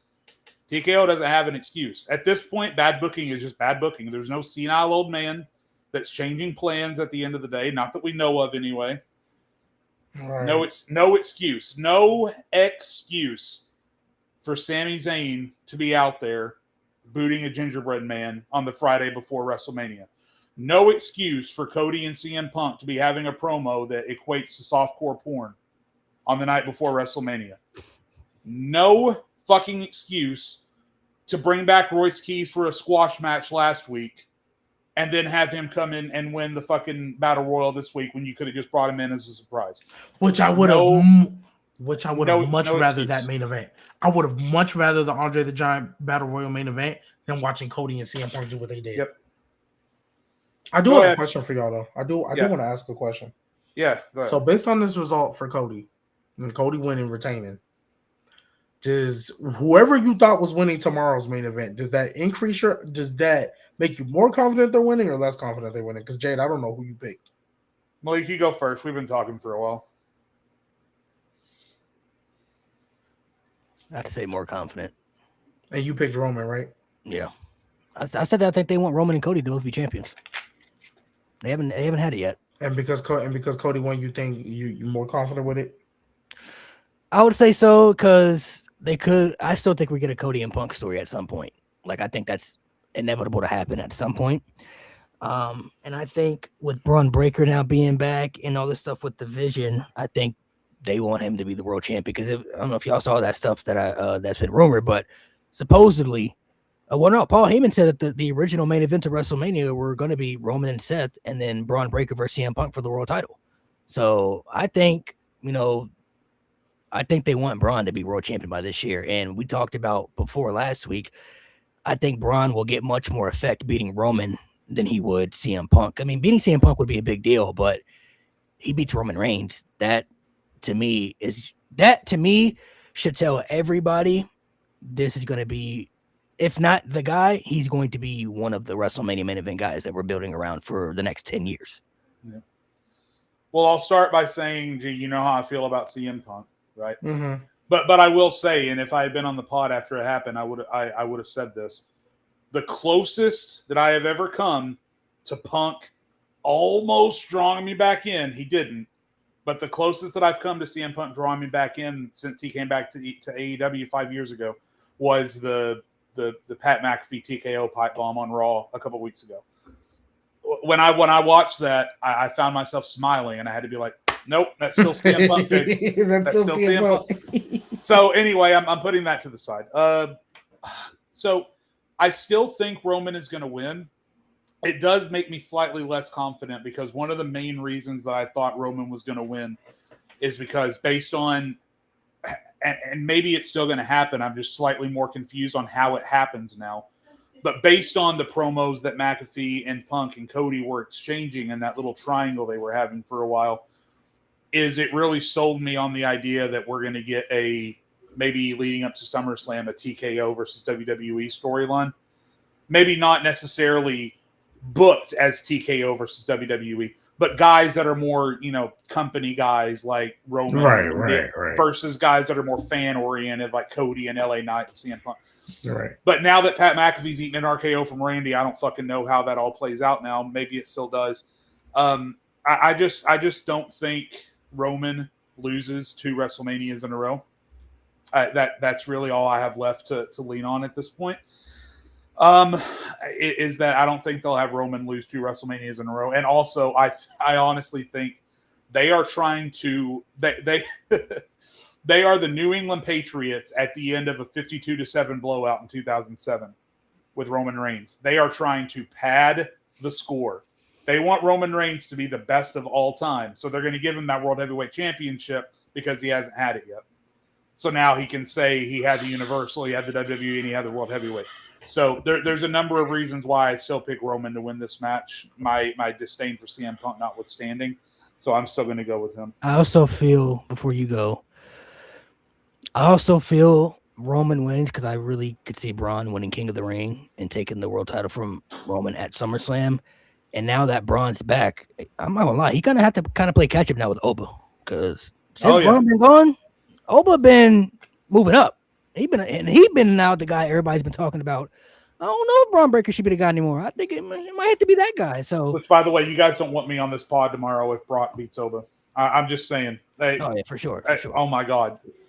I mean, it'll ruin. It might be a bottom 5 WrestleMania because the rest of night 2 is going to be ruined if Brock Lesnar wins. Because it's the first match. If Brock Lesnar wins tomorrow, it'll ruin the rest of the show. Like I thought it was ruined at 30 Night 2 when Finn Balor lost to that Concerto. Demon Finn Balor can win in 15 seconds, breaking the record, and it wouldn't matter. I'd be so heated. I might turn off the show. I was just about to say that, G. If Brock wins, I don't know if I will have it in me, the patience to watch the rest. Yeah. To watch the rest of the show. I honestly don't. Like I will tell somebody to tag me when the main event starts. Because I'll probably still tune in that. But to answer the question that I asked, so I said I was going back and forth every day because I could see if they wanted to establish Punk because Malik said he doesn't feel like CM Punk Roman Reigns is losing 2 main events in a row. Well, I kind of felt the same way about CM Punk. CM Punk is finally a main eventer, and he's actually main eventing night 2 now instead of night 1. Are you really going to have him lose that one? That's what I was thinking. And I was like, Roman will be fine because Roman can just go back on his yacht, right? Because even if he wins the title, he ain't going to be there every month. He ain't going to be there every week. And at least CM Punk will, right? So that's kind of what I was thinking, right? And I didn't know if WWE or honestly me personally, if I could tolerate another part-time world champion. I just don't know if I want to go back to that. Like Roman, I don't hate on Roman's reign. I think Roman Reigns was great. I just don't know if I want to see that again. I like seeing my world champions on TV. However, the way this nigga been talking in these interviews, obviously we know ever since he became the Tribal Chief, there's more realism behind it. He's kind of being more himself. The way this nigga talking in these interviews, bro, I think that shit he be saying, he mean that shit. Like, I think he really feels, I literally carried this company, brought us into, and the people who are supposed to carry it aren't doing their job. Like, remember when John Cena told Roman Reigns, "Fine, I'm still here because you can't do your job." I genuinely feel like that's what Roman thinks. I genuinely feel like low key that's what TKO might think. I think Roman genuinely thinks that. I will say that if he does think that, that's bullshit. I mean it in the sense like maybe not like shitting on everybody because I think he has like he might hate CM Punk. I think he has respect for like Cody. I think he has respect for Cody, and then we know him and Seth. Even though on screen they hate each other, we know him and Seth boys, right? So I think he got respect for him and all that stuff. But like the way he be talking in these interviews about like why he's back and why he won the Rumble, I really feel like they're gonna give him that title.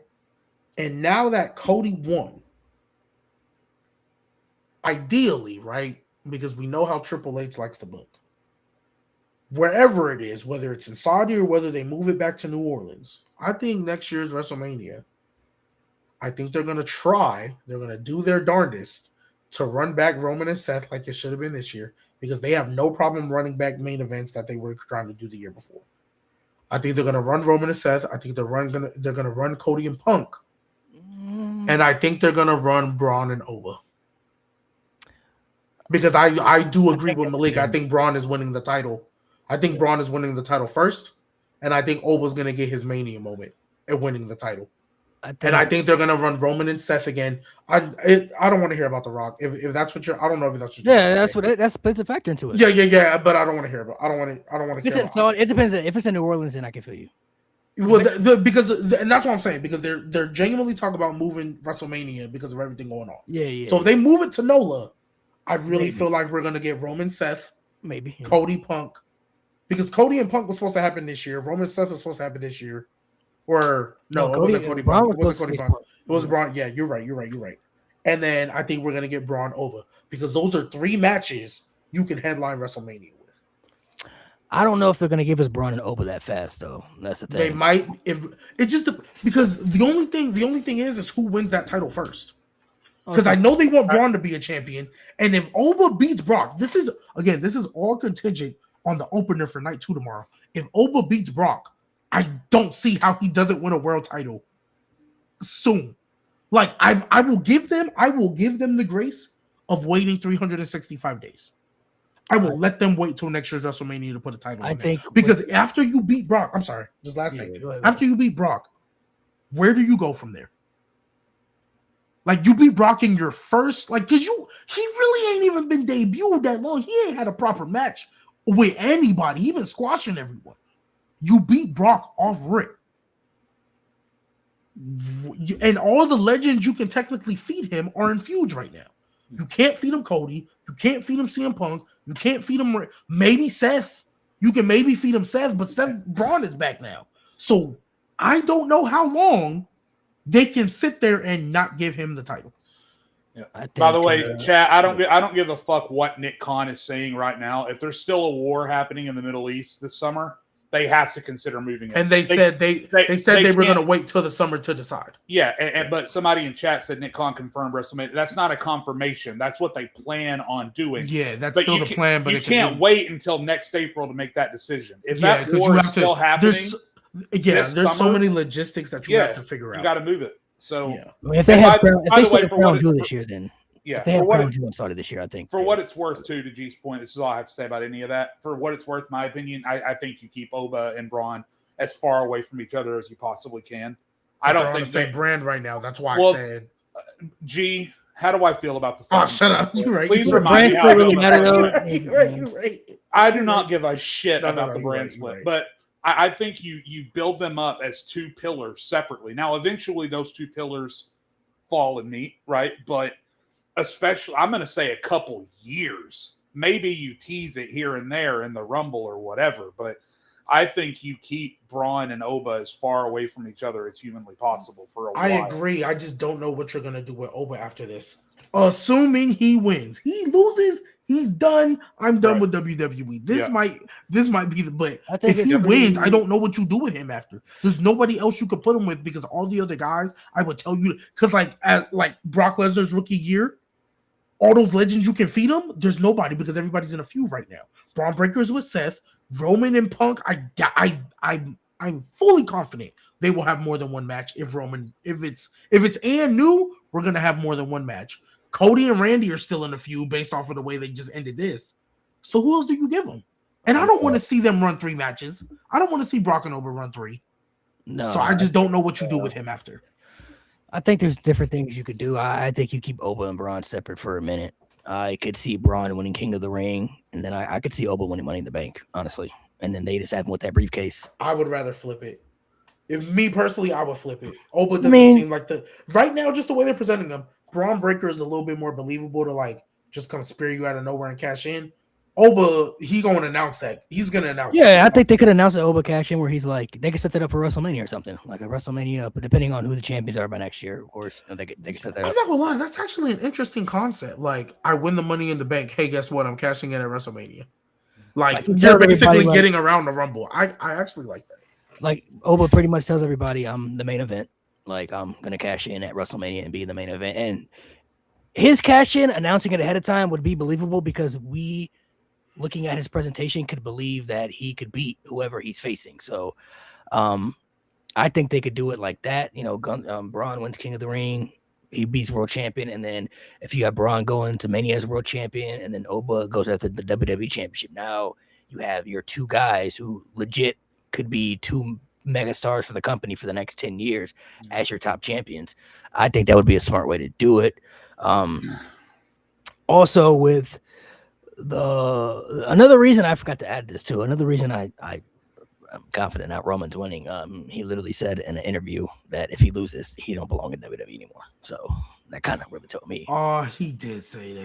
He did say that shit. Yeah. Kind of really told me. I'm like, all right, well, yeah, that's which, by the way, just again, for what it's worth, I think my official prediction is, again, God, I'm so fucking nervous about. I think I'm more nervous about this match at the start of tomorrow than I have been for any match, at least since Cody Roman 2. Like, I mean, I will say though, for me personally, this is different than certain matches. I personally don't think there's a wrong winner in this match. Either guy winning is fine with me. Like, I don't think you have a wrong decision, depending on. Of course, when it comes to booking, WWE does some stupid shit. You know, of course, when it. Wait, are you talking about Roman Punk, or are you talking about Roman Punk? Okay. That's fine. No, I agree. I thought you were talking about Oba Brock. I was like, wait, what? No, yeah, Roman Punk. I don't think there's a wrong decision. Yeah, no, I agree. My point was what I was trying, and I was long-winded, but what I was trying to say is, this is all hinging on Oba winning versus Brock again. Oba needs to win more than anybody. Oba loses, all bets are off. But if Oba wins like he should, I think what's the most likely outcome is that Braun is immediately ejected into world title scenarios, King of the Ring, whatever. I think Oba probably targets whoever wins that ladder match tomorrow. Because taking like the Gunther route. So taking like the Gunther route of a dominant IC reign.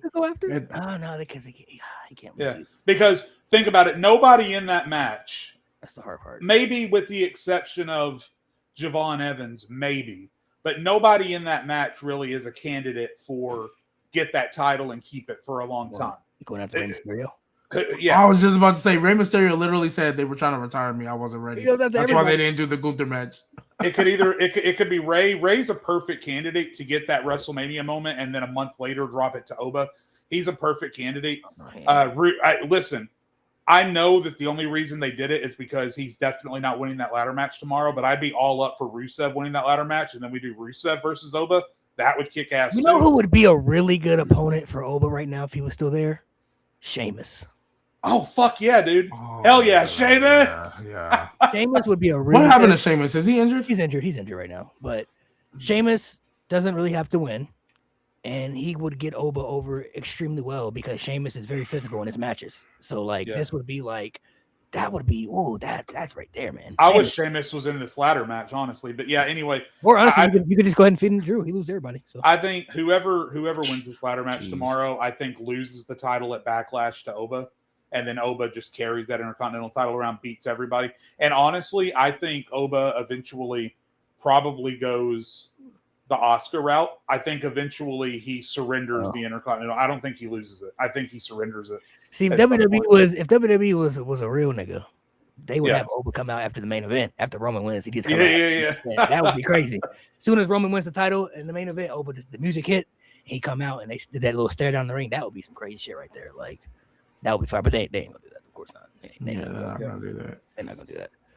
But I like if when Sheamus comes back, I like Oba and Sheamus because that's an easy guy that Oba can obviously beat, and the type of matches they can imagine Oba and Sheamus like in a Donnybrook match. Oh my gosh, that would be like. No, I don't know why they didn't do this in NXT, but if Oba's gonna hold his IC title for a year, then it's him and Javon, bro. Javon should have been the one to beat him for the NXT title. I don't know why they didn't. I don't know why it was Ricky Saints. Me personally, I get Ricky Saints might be doing some good work. That turned me off to NXT and Ricky Saints for a minute. I hated that decision. This was Shawn Michaels talked about it. I mean, Triple H and Shawn just had a little interview together that I watched. This year was supposed to be Javon's year. Like this year was supposed to be his year, but then they took it from him. So, but he should have. It should have been the year before. He should have been the one to beat Oba. I don't know why it was Ricky Saints. That was stupid to me. Like I legit, genuinely hated that decision. I agree. I didn't like it either. Because that boy bouncy, bro. Especially to a DDT. I was like, yeah, that's kind of crazy. Yeah, because then Oba just won it back later to face Cody. That could have easily been Javon. Yeah, I didn't. So, I will agree with you on the aspect of I did not like the fact that Oba lost to Ricky Saints, and that kind of felt weird. But it did feel weird. We really felt like it was just they were trying to. We moving on to different stuff with Brock Lesnar now. You know what I mean? So we leveling up. We leveling up. I do feel like with Oba, there's certain people because I have certain feuds in my head that would be good for Oba, but it's like there's certain people that you also have to protect that kind of can't lose right now. Because I was if he wins the IC title, that's okay because he can run the Gunther route. Anybody, I was about to say, anybody in that IC title match can lose at Backlash. Yeah. He can run through. But I'm saying if they don't do that and they want to keep him up top, like you said, I mean, there's people that he could beat, but everybody's kind of in a feud. I mean, Drew McIntyre. Well, he about to go film this movie, I think. So he about to be gone for a little bit. Do you think who else is in the main event? You can't put him against Jacob because you kind of protect Jacob a little bit. Solo. You can't put him against. You can't put him against Gunther because Gunther. Why not Gunther? I was about to say, what about Gunther? Because he's gonna have Gunther retire Brock. Matter of fact, we talked about Braun winning this title. We know how Triple H like to book. We know Seth and Braun are going all the way to SummerSlam. Yeah. Gunther, how long do we see him not holding the title again? Like, how long is it before he wins another title? It'll be a minute. Because he's doing the career killer gimmick, but ain't that many careers he got left to kill. Because Rey Mysterio already said he not doing it. Like, Rey Mysterio already said, I'm not ready to retire. And if he is going to retire, he's going to retire to his son. You could stretch that. You could stretch that out for a minute because Randy was legend killer for a minute, but he wasn't always killing like legends all the time, though. So, like, you could. But like, I guess. One, everything's dependent on Oba, and two, I guess Cody winning is throwing me for a loop. Like, I really didn't think he was going to retain, and then it's like, so then who beats him? I mean, I'm assuming it's still Randy, but like, and then after that, who beats Randy? Like that. Honestly, I'm trying to see the end game. You could have Oba beat Randy. Why not? If they do what I just said, if Randy goes on this course where he just becomes so diabolical and unbeatable, you match him up against Oba. That's the guy right there. Who can beat this version of Randy Orton? Who can stop this new apex predator, Randy Orton, at the most dangerous level possible? Oba Femi steps up. Yeah. I'm the guy. I mean, I feel you. Maybe they just gotta like. Ooh, that would be great. SummerSlam. Ooh, come on, man. I mean, I guess they gotta tell the story a little longer because right now, Oba being Randy is just kind of like that's cool. To G's point a little bit too, though, with Gunther, they've kind of booked themselves into a corner because at this point, how many big time matches does Gunther need to win in a row before he's back in the world title picture? He's beaten Seth at WrestleMania. He retired Cena. He retired AJ. He retired Goldberg. That man's on the run of a lifetime. At what point does he get rewarded with a world title match? Because technically he never got a title match after. See, that's the other thing too. They could because technically he never got a title match when he came back. The last person to beat him, CM Punk. If CM Punk retains, there's your net. You know, I don't know, man. I feel like they have all the way. If he is going to retire Brock at SummerSlam, then you have all the way now to SummerSlam to do stuff with Gunther. So you got things you could fill in with that. After SummerSlam, though. Oh, I forgot about the retirement. I guess because I just need to see. I forgot about it because I need to see Brock Lesnar lose. Because I promise you, if Oba, I think he's losing. I don't think he's winning. I mean, I think he is too, man. But shit, I think from now to SummerSlam, if you're gonna have Gunther retire Brock, all you have to do is just do filler stuff with him. You know, he could fight Ray and all that stuff. Then after SummerSlam, then I would feel like, okay, then where do we go from here? Because now he's retired Brock. And if you have Braun as your world champion now, your new world champion, and let's say I don't know if he's title. Well, I guess I don't know if Braun's gonna be world champion because I feel like him and this Seth feud is gonna be forever. I don't think it's gonna be that long. How long you think it's gonna be? Because they stretch out. Bro, you know how long Seth and CM Punk were feuding for? And then subsequently, you know how long they added Gunther to this too, so I could see Seth and Gunther doing a little something too. I could see it going either way, but honestly, Malik, I wouldn't be surprised if we end up with Team Seth versus Team Vision at War Games. That's for sure what they're gonna do. That's for sure what they're gonna do. Who's on the teams? Who's on the teams? It's gonna be Braun Breaker, Bronson Reed, Logan Paul, Austin Theory, and a fifth versus Seth Rollins. Jey Uso will probably be involved. Seth Rollins, Cody Rhodes, the Usos, and Obafemi. Oh my god! Oh my god! Yeah, bro. Division is gonna be in War Games, bro. There's always a faction around, and the only faction around right now that's worth something is Division when everybody's healthy. The Judgment Day can't run War Games because they're mostly women now. So I mean, right? I mean, they could run the women's War Games, right? But and then the MFTs. You want to see the MFTs? You want to see the MFTs or the Wyatts in the War Games? Assuming that the Judgment Day will still be, I don't know if they still be together by then. I ain't gonna lie, they might not be. I think Raquel getting that. She gonna be the one to beat Liv. I think they're gonna. At least they should. They should give her a little rub, man. She's actually improved so much and coming back. Like also, listen here's the thing. We'll go ahead and talk about this now. I'm old enough to remember. This is back when I was making TikTok videos. How long ago this was? I'm old enough to remember when I was on TikTok calling the Judgment Day a failed experiment. And honestly, when at the end of the day, when all is said and done, when you're having conversations about the greatest factions in WWE history, maybe you don't say the Judgment Day is the one, but you got to put them up there at this point. I mean, all the world championships they've won, all the IC titles, all the tag team titles, the longevity, how they've been able to change around and change members and keep going. And now Liv Morgan is won this title at Mania. Rhea Ripley won a title at Mania. Damian Priest won a title at Mania. The Judgment Day at Mania might be the most successful faction in WWE history. Man, every member of that faction. Way to make Finn Balor seem so minuscule in that group, man. But even Finn Balor was in that Fatal 4-Way, and Finn Balor, even though he didn't win, he had the big Hell in a Cell match with Edge that he absolutely should have won. You know what this means, though, honestly. But my point is, it's about time, I think, for the Judgment Day to be put out to pasture. But yeah, I think when all is said and done, though, I don't want to minimize because the Judgment Day has been one of the most consistently entertaining parts of Raw for the better part of 3-4 years now. So we're talking about all these potential world champions, like you're looking at Braun, Oba. They're gonna have to be champions. Gunther. Talk about Dom. Gunther might have to be back in there at some point. I ain't gonna lie, I don't know about like the Doms. LA Knight, he cooked for sure. I don't care. LA Knight's cooked. He's done. I'm not lying. Sami Zayn, Sami Zayn. Once they took over AAA, that Dom world title shit over with. I'm not gonna lie. He gonna be running AAA. He ain't doing shit on the main roster. As of right now, I don't think so. Right now, yeah, I don't see it right now. Too many people have passed him for that to happen. Yeah, because Braun and Oba, I think will get it before him for sure. I can see Gunther getting another reign before him. CM Punk, I think, is gonna get another reign too. I think he's gonna be Cody next year. So there's too many people around. Punk and Cody. But you guys couldn't see Dom, maybe Liv helping Dom get a title win over a CM Punk. Let's say CM Punk wins at some point, and then Dom holds the title for a month and then drops it to Oba or something. Well, so here's my thing, Jade. I already don't like that the Demon Finn Balor is coming back for Dominic Mysterio because the Demon should not have to be back for Dominic Mysterio.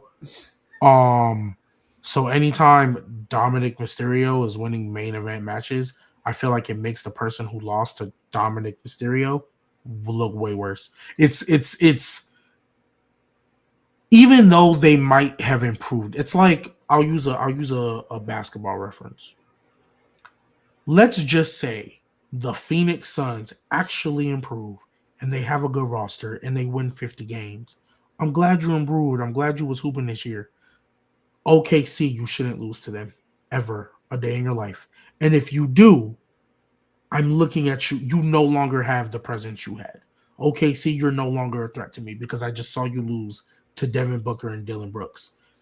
If any main event guy loses to Dominic Mysterio, because now the way they presented him, he can't win anything on his own unless he's in Mexico. So if you're losing to Dominic Mysterio, you suck. And you don't deserve to be in the main event. I will say that the AAA involvement with WWE is super interesting to me because that is a conversation in and of itself. Like the Grandes, their roles in AAA are the complete opposite of what they are on Raw and SmackDown. Complete opposite. Original Americano is the one getting the cheers and the olays and all that shit on SmackDown. But when Ludwig was cutting his challenge to OG Americano on AAA, that place lost their fucking mind. Yeah, they love new Americano. OG Americano in Mexico was like the devil. Like, so they love Bravo and Rayo. Like, it's so crazy. And I think they were smart when they said, you know what, let's just let them cook over there in Mexico. Stop doing the only AAA act who gets the same reactions on Raw and SmackDown as he does on AAA is Iguana. Outside of that, it's really interesting to see. But we've seen, again, Dom, really, if they were going to do something with Dom, it should have been last summer. Because we saw how that crowd reacted when he won the IC title at WrestleMania. Right. He had the momentum last year, and they just didn't pull the trigger. So, but then he was hurt for a little bit. He lost it to Cena, got it back. Yeah. And then we thought they were going to lose it to Finn, and then just lost it to Penta. Right. And I was like, okay. So what's before we head off, what's y'all feelings going in tonight too, man? Feelings and thoughts and predictions. Well, other than everything is contingent on the first match, that opening match. But if I let's just say Oba wins and we can get past that. Okay, cool. We got past that. Demon better not lose. Please have a good match, because if you don't, you're just gonna be in a lose-lose situation with the J Fusion Collective. I mean, based off how the crowd was tonight, I think they kind of already cooked, to be honest. Good. At least if it's a good match, and based on today, they might not let them go past 12 minutes. You know, Rhea might get the extra 2, but if they can just like kick into second gear, I think they'll be fine. But either way, it's like I said, I'm gonna say it one more time. They're in a lose-lose situation because either the Jade Fusion Collective beats Rhea, and now Rhea, you look like a bum because you lost to the Jade Fusion Collective, or B, Rhea 1v3 is the Jade Fusion Collective, thus rendering that group useless. They're in a no-win situation. So, in order for and because someone just said it, if Sami fucking Zayn retains this fucking title, that's the second thing that'll piss me off for the rest of the show. If Oba loses, I'm not watching. If Trick loses, I'm done. The Demon, I'm not gonna lie, that also might make me stop watching wrestling. Like, I might take a break. Yeah. There is a potential overall for night 2 to end up being even worse booked than night 2 of WrestleMania 39. There's a lot of big ifs on this show. Couple things I want to say about night 2. First of all, G, the more I think about it, the more I get nervous, because Oba and Brock is their selling match for the first hour being live on ESPN. Mm-hmm. And the casual viewer is going to know Brock a lot more than they know Oba.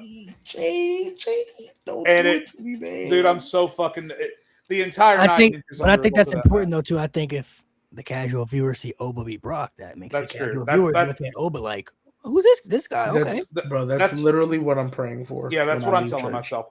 That's what I'm telling myself. Trick either needs to win, or they need to do a complete double turn, and Sammy just needs to go ballistic on Trick. I'd be happy with either one, honestly. I know, G, how you feel about Sammy, but if Trick isn't going to win, they need to go all in on the double turn, and Sammy just needs to go ballistic. So that one of those two things needs to happen. I am extremely, extremely, extremely nervous about Jade and Rhea because I get the same feeling with Jade and Rhea that I got with Tiffany and Charlotte several years ago, and that is that they just straight up don't like each other. The chemistry is just not there. The best moment of this entire feud was when they recycled what Gunther did to Jimmy Uso a couple of years ago, and Jade beat up EO in the middle of the ring. That's been the best moment of this feud. Outside of that, there has been no chemistry there. G is right. The Jade Fusion Collective is the worst faction I think I've ever seen in my life, because why would you beat up on these two losers for months at a time and then decide I'm going to put together a faction and those two losers are going to be in my faction? It drives me up a fucking wall. And then outside of what am I forgetting? Outside of Roman versus Cody, what else is happening tomorrow? Ladder match, the Demon. The ladder match is going to cook. The ladder match is going to be the match of the night. And honestly, that match, I don't care who wins. That is fine. I kind of do. It better not be Rey Mysterio. The Demon and Dom, I'm okay with the Demon, G, because it's been more about, it's not about it's necessary for me to bring the Demon out. It's that you brought the Demon out of me. So I'm okay with the way they're telling that story. But one beat down though. but the Demon was cooked 3 years ago. So honestly, they're playing with house money at this point. And then the main event, I think, is going to be successful no matter what. The only thing I didn't like about this build was, and it was okay in the moment, but when you look at everything that happened before, and then you look at everything that happened on ESPN and online after, that promo with CM Punk about Roman, where they just talked about how much they respected each other, seems very out of place. And so this build, even though it's probably the better of the two builds, but that's like comparing a mountain of gold to a pile of shit, honestly, with the world title picture. Even that has been fairly inconsistent. So now I'm not sure what to expect out of that. But yeah, they told that story in reverse. Like, every segment was fine, but I would have flipped some orders. Like, honestly, the segment they ended with on Raw is probably what I would have started with. Like, or actually, I still would have started with, I'm picking you because I hate you. I would have started with that. Then I would have got to, hey, this is the reasons why I hate you. Because you have this connection with the crowd that I can't deny. And realistically, that makes sense, Roman, why you would hate him for that. Because you were here, you tried to connect with them, and they hated you for years. Yeah. I understand that. Also, on the flip side, I understand CM Punk hating Roman Reigns for all the opportunities he's got and how many main events he has, because CM Punk got to fight, scratch a claw for that. That was great. That would have been week 2. You can have the spearing each other through a table, and then you have the I'm gonna bury you next to your dad. Yeah. That's how I would have. Get rid of the old crap. I don't care. I would have cut that. And by the way, in storyline, the reason that Roman finally snapped on CM Punk was at the behest of Jay, and then Jay is yeeting with LA Knight and I Show Speed at WrestleMania. So yeah, this build has been very inconsistent. It feels like somebody different wrote every segment with the Punk and Roman stuff. So even though the individual segments on their own in a bubble were good, they don't connect together in any real meaningful way. So I'm worried about that. But anyway, so night 2, I'm very worried about night 2 because there's so many places it could go wrong. So many places. Like, I don't think anything on night 1 had a bad decision. Somebody posted on Twitter that Charlotte versus Rhea Ripley at WrestleMania 39 went 24 minutes. All the women's matches combined on WrestleMania Saturday went 24 minutes. That's crazy. Becky and Bianca, I know at least went 20 or like 15 to 20. Like this is that's horrible. What's a better feud, Cody and Randy or Becky and the Ref? Becky versus the Ref. Oh my god. Yeah. Becky versus the Ref. Because at least there's consistency. Yeah. Oba squashes Roman for the title. I don't know about a squash. I don't know about a squash. Roman ain't getting a squash. This is for me and G because we watch AEW. This is a super chat. Thoughts on Darby versus MJF ending? Don't hate the fact Darby Allin won. I mean, I saw it. I have thoughts on that too, but go ahead. Don't hate the fact Darby Allin won. I mean, we've said it up here before. If he hadn't go climb that mountain, I think he would have been champion before. It would have been him instead of Hangman. But the squash, though, like MJF coming off beating Kenny Omega, and then he gets squashed by Darby Allin. Him beating him the way he did with the headlock takeover thing, that was cool because that's part of the story. I just don't like the fact that the squash aspect, like he gets squashed by Darby Allin after just putting on a match with Kenny Omega, a competitive match with Kenny Omega. Yeah. That's my biggest problem with it is the inconsistency in the storytelling. Kenny Omega gave MJF his best, couldn't beat him. It was Hangman Page, right? MJF defended against before that. Hangman Page gave MJF his best, couldn't beat him. But he can't kick out of a few coffin drops, which is just a guy falling on you. And especially because this is a company that will give you 8 finishers and still kick out a no sell. Oh yeah. Your top star, one of your top stars, literally no sells everything. Yeah. And you mean to tell me, after everything we done seen at MJF and all the matches, you know what? Screw all of that. Your top title match should not be going 4 minutes. Yeah. That's like, and unless it's like for example, if Oba and Brock was main eventing for the world title and that went 4 minutes, that's a different story. Because of the style. You need that.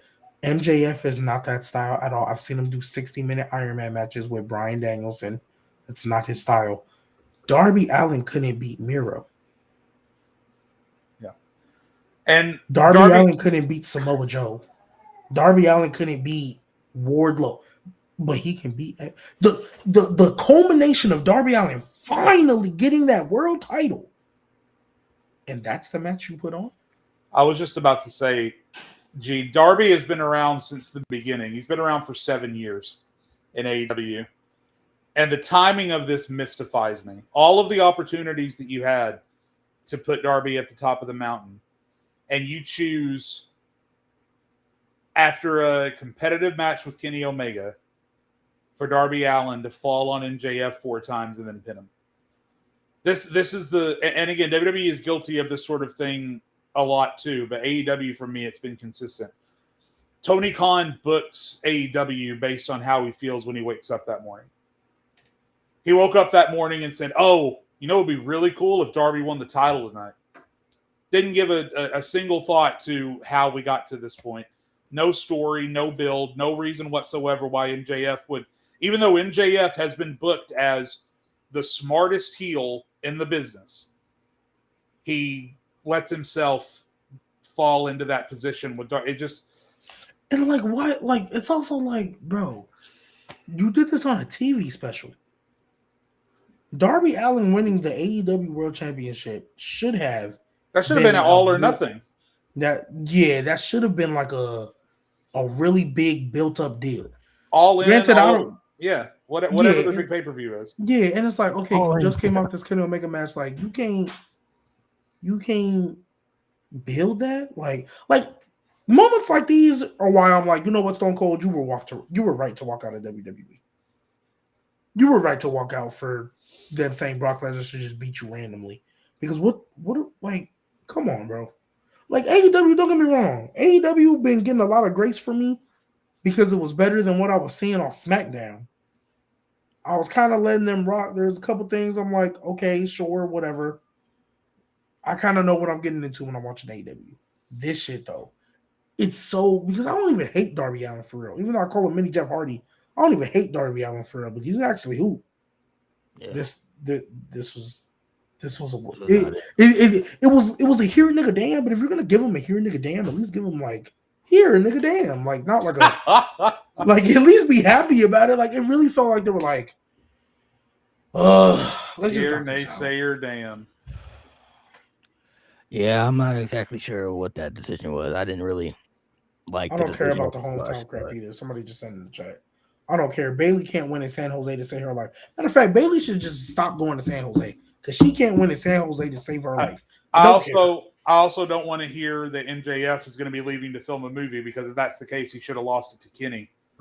And then you could have built up a story where Darby beat Kenny instead of, oh, MJF's going to beat Kenny and then randomly 3 weeks later lose to Darby on an episode of Dynamite. Like, give me a fucking break. Good point.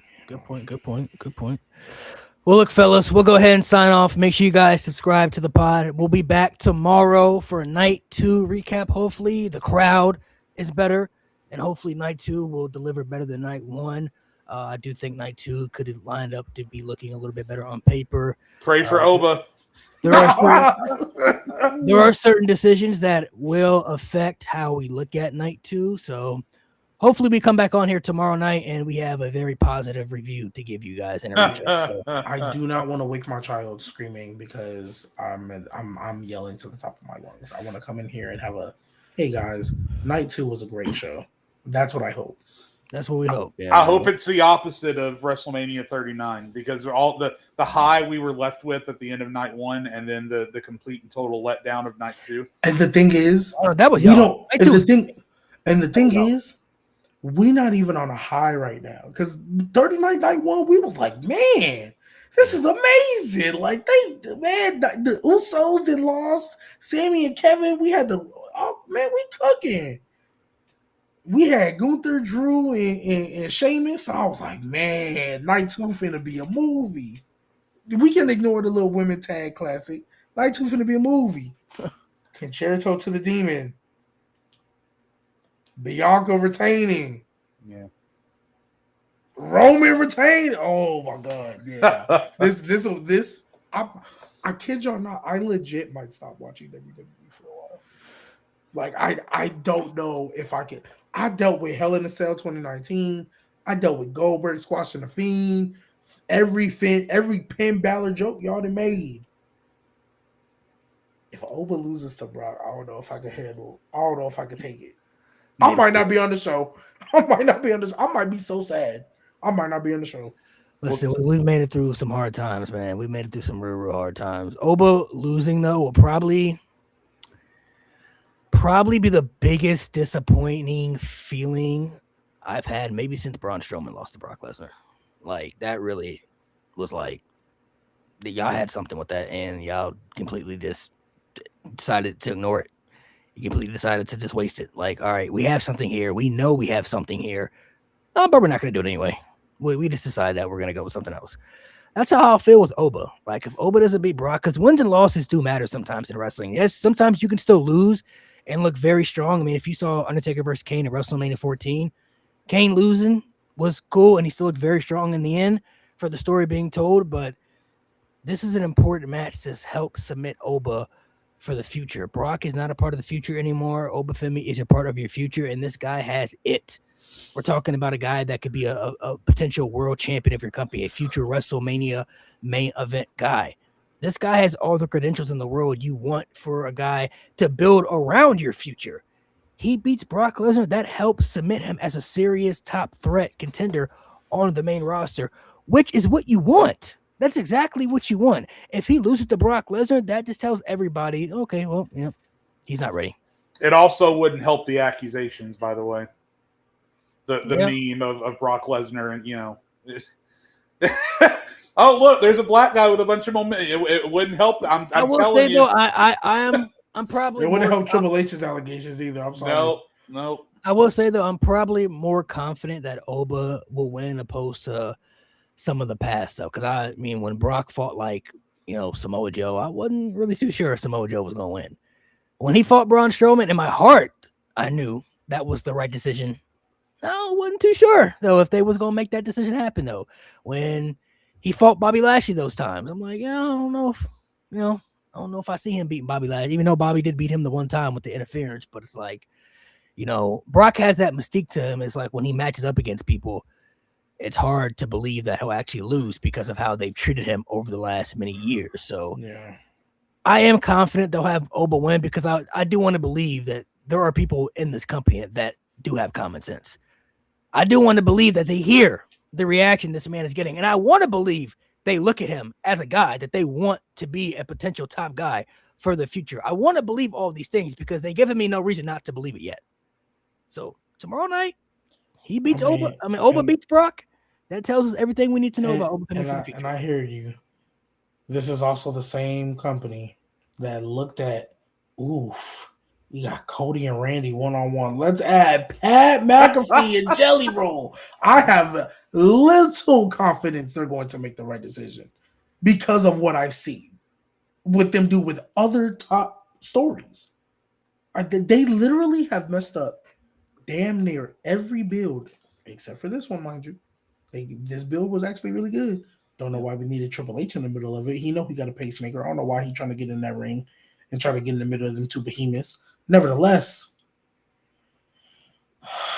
yeah, Melo's been carrying SmackDown, and Io's no the most popular wrestler on our roster. And Melo got taken off for Sammy catch Hogan. Catch him next Friday on SmackDown.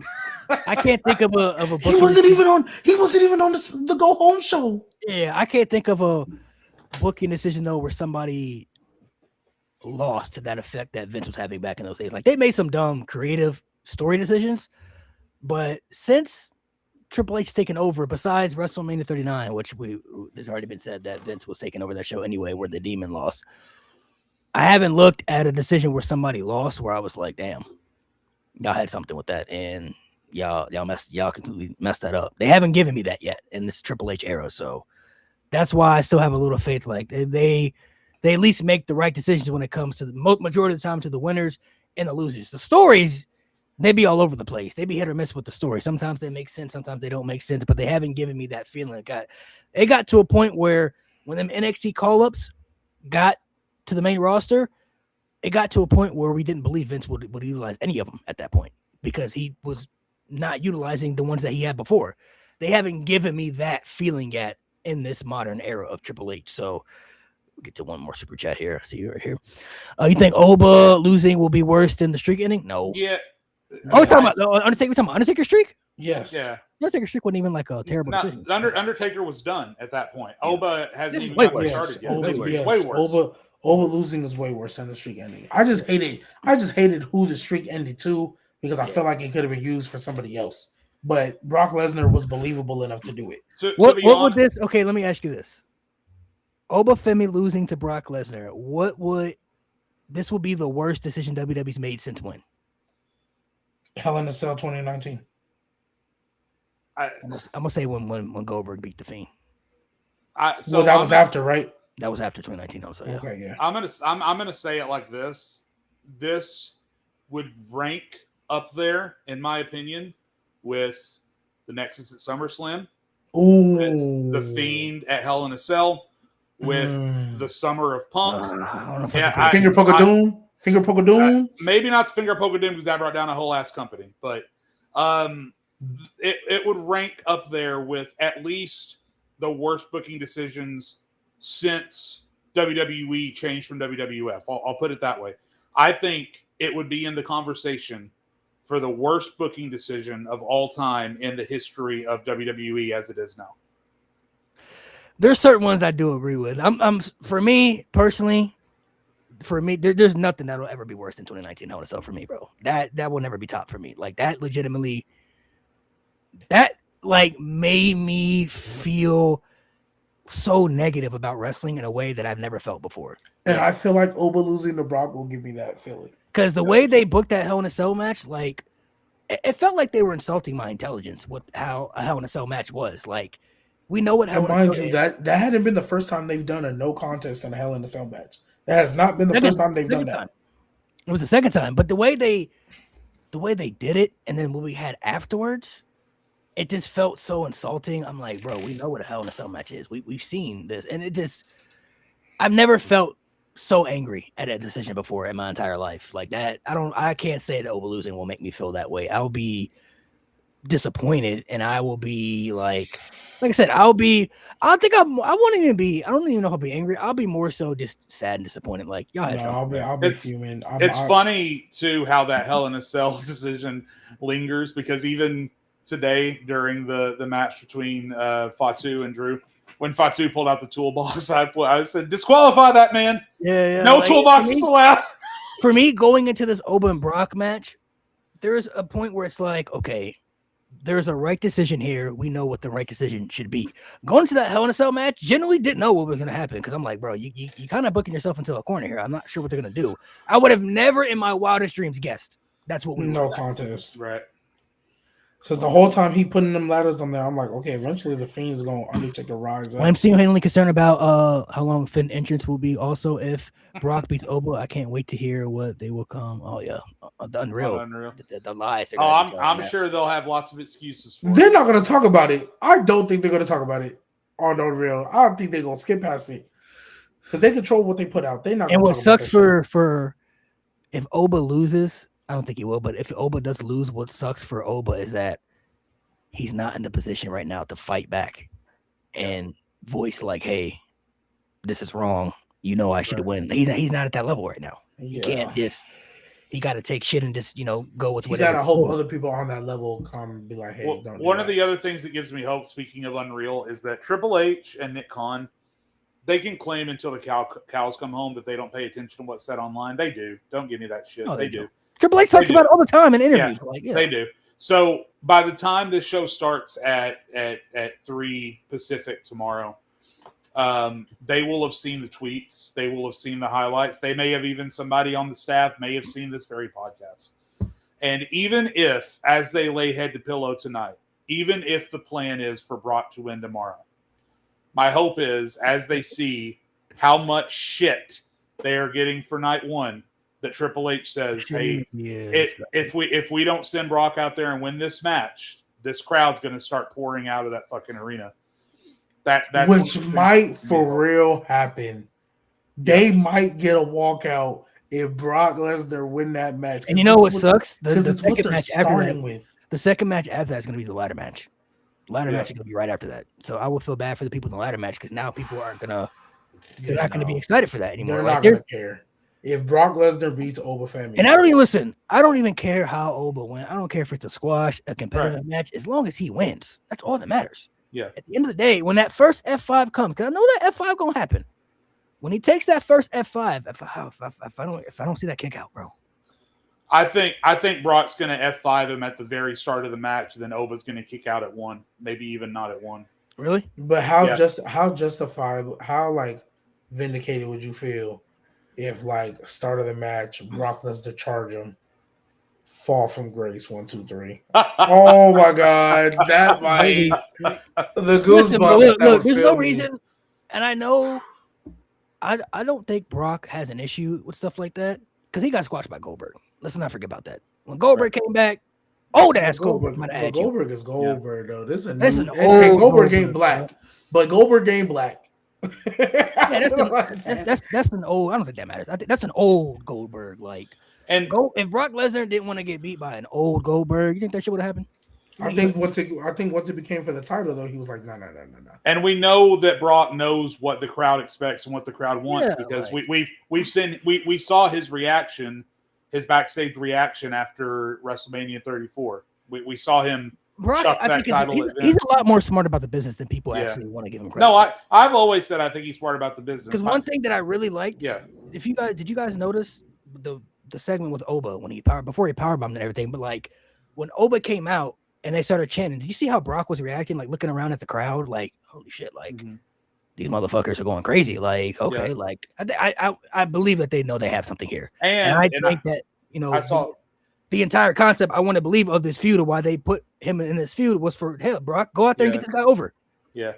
And if you know, someone posted a close-up video of it that very first night when Oba came out and laid him out. You can see Brock, he's laying there and he's going, put your boot on my chest. Put your boot on my chest. So he understands. He's not afraid of looking weak. But my only problem is, even if Brock is the one that's saying this needs to go a certain way, the higher ups, the higher ups are gonna, because that was always a Vince thing too. Like, you got to protect Brock. You know what I mean? Can't Right. make Brock look, Yeah. So I get it. I understand it. But I think tomorrow we'll be having a positive outlook. Before we head off, somebody said that I guess Bleacher Report graded WrestleMania Night 1 a D+. D+, yeah. I mean, it was I'd give it a C. If that had been I don't know, let's say if that had been Backlash, Night of Champions, very good pay-per-view. Very good pay-per-view. That would have been a great pay-per-view if it was in Saudi. Oh yeah. I just feel like, for me, the main thing, I just feel like the crowd just didn't care about anything that was happening. They had the little returns and they were excited, but when like the matches were happening, I'm watching the Drew and Jacob match. I'm like, I don't feel like the crowd really reacting like to these spots like that. Like, and we talked about the reasons for that early in the show. And the unfortunate thing is those aren't problems they can fix between now and tomorrow, because they're going to have the same amount of ads. Those ads are going to run the same amount of time. I don't know. I knew this crowd. I was worried too, because me and G were watching SmackDown yesterday, and the reaction that Cody got. Nobody woed. First thing I said to that was like, if this is gonna be the crowd tomorrow, that's when I knew. I was like, I didn't think it was gonna get worse from last year's Vegas crowd. Nope. When Cody came out, first off, nobody cheered. I was like, that's a little weird, but maybe they're gonna boo him. He did that whoa, and I could actually hear the audio on the song. Jay, nobody woed. I know, but he got a better reaction. He got a better reaction to WrestleMania. He got a better reaction to WrestleMania. Yeah, but that was like, he got a better reaction to WrestleMania. But I already felt like when I heard that reaction, I'm like, if this is going to be the crowd we're getting for Mania, it's already going to be hard to watch, because crowds can make or break matches sometimes. You know what I mean? Like a huge part of why we loved Rock versus Hogan, because that's maybe the greatest crowd we've ever seen for a match. You know what I mean? Like, you felt the energy. And then you watch during COVID, when we didn't have no fans, it was like, oh, damn, need these fans here, bro. Like, watching those matches was kind of rough. So I'm hoping the crowd tomorrow will have more energy and more passion. I mean, looking out, assuming that everything goes right and the matches deliver, there's no reason they shouldn't. You know what I mean? And Night 2 has a chance of being like up there with, like, as far as just like one night, Night 2 has the opportunity to be up there with like 39 Night 1, 40 Night 2. It has the potential to be like a top. On paper, like, besides Rhea and Jade, and that might overexceed our expectations. I mean, but even then, we had Jay and Jimmy. Yeah, you know what I mean? Like, we can't move past. But assuming everything goes right, and let's even say Jade and Rhea overexceeds our expectations, Night 2 could be great. You know what I mean? Like, if everything is booked right, all the matches go well. Waiting for Oba and Brock and the result of that, because we just had, I live in Missouri, so in March through May, pretty much half the month we spend watching live weather forecasts, waiting to see if there's going to be a tornado or whatever. And this Oba result feels like that. It feels like I'm sitting and watching a weather report, and I'm waiting to see if this storm system is going to start rotating or not. If it starts rotating, we're in trouble. If it doesn't rotate, then we're going to be in good shape for the rest of the night. I'm just terrified this Brock storm, this TKO storm system is going to start rotating. And it's going to ruin the rest of the night. I'm so scared. I'm keeping positive faith. I think, like I said, I think they know what to do. I'm just going to say that. They know what to do, bro. We'll see. We'll see. Once again, make sure you guys sub. We'll be back tomorrow. Make sure you guys follow No Name Wrestling. Hopefully we come on here tomorrow with a very positive feedback on how Night 2 was better than Night 1, man. So, man, let's keep a positive outlook, guys. Let's keep positive. It's so positive, and we're gonna end off the show the right way. You know what I'm saying? This is how positive we got to end off the show. Fuck, good. It's good to be back. Because this right here, if you believe in Omos and Homo sapien, then you got to keep faith that things are gonna be good, man. That's what I'm saying. That's all I'm saying, man. Night 2 recap.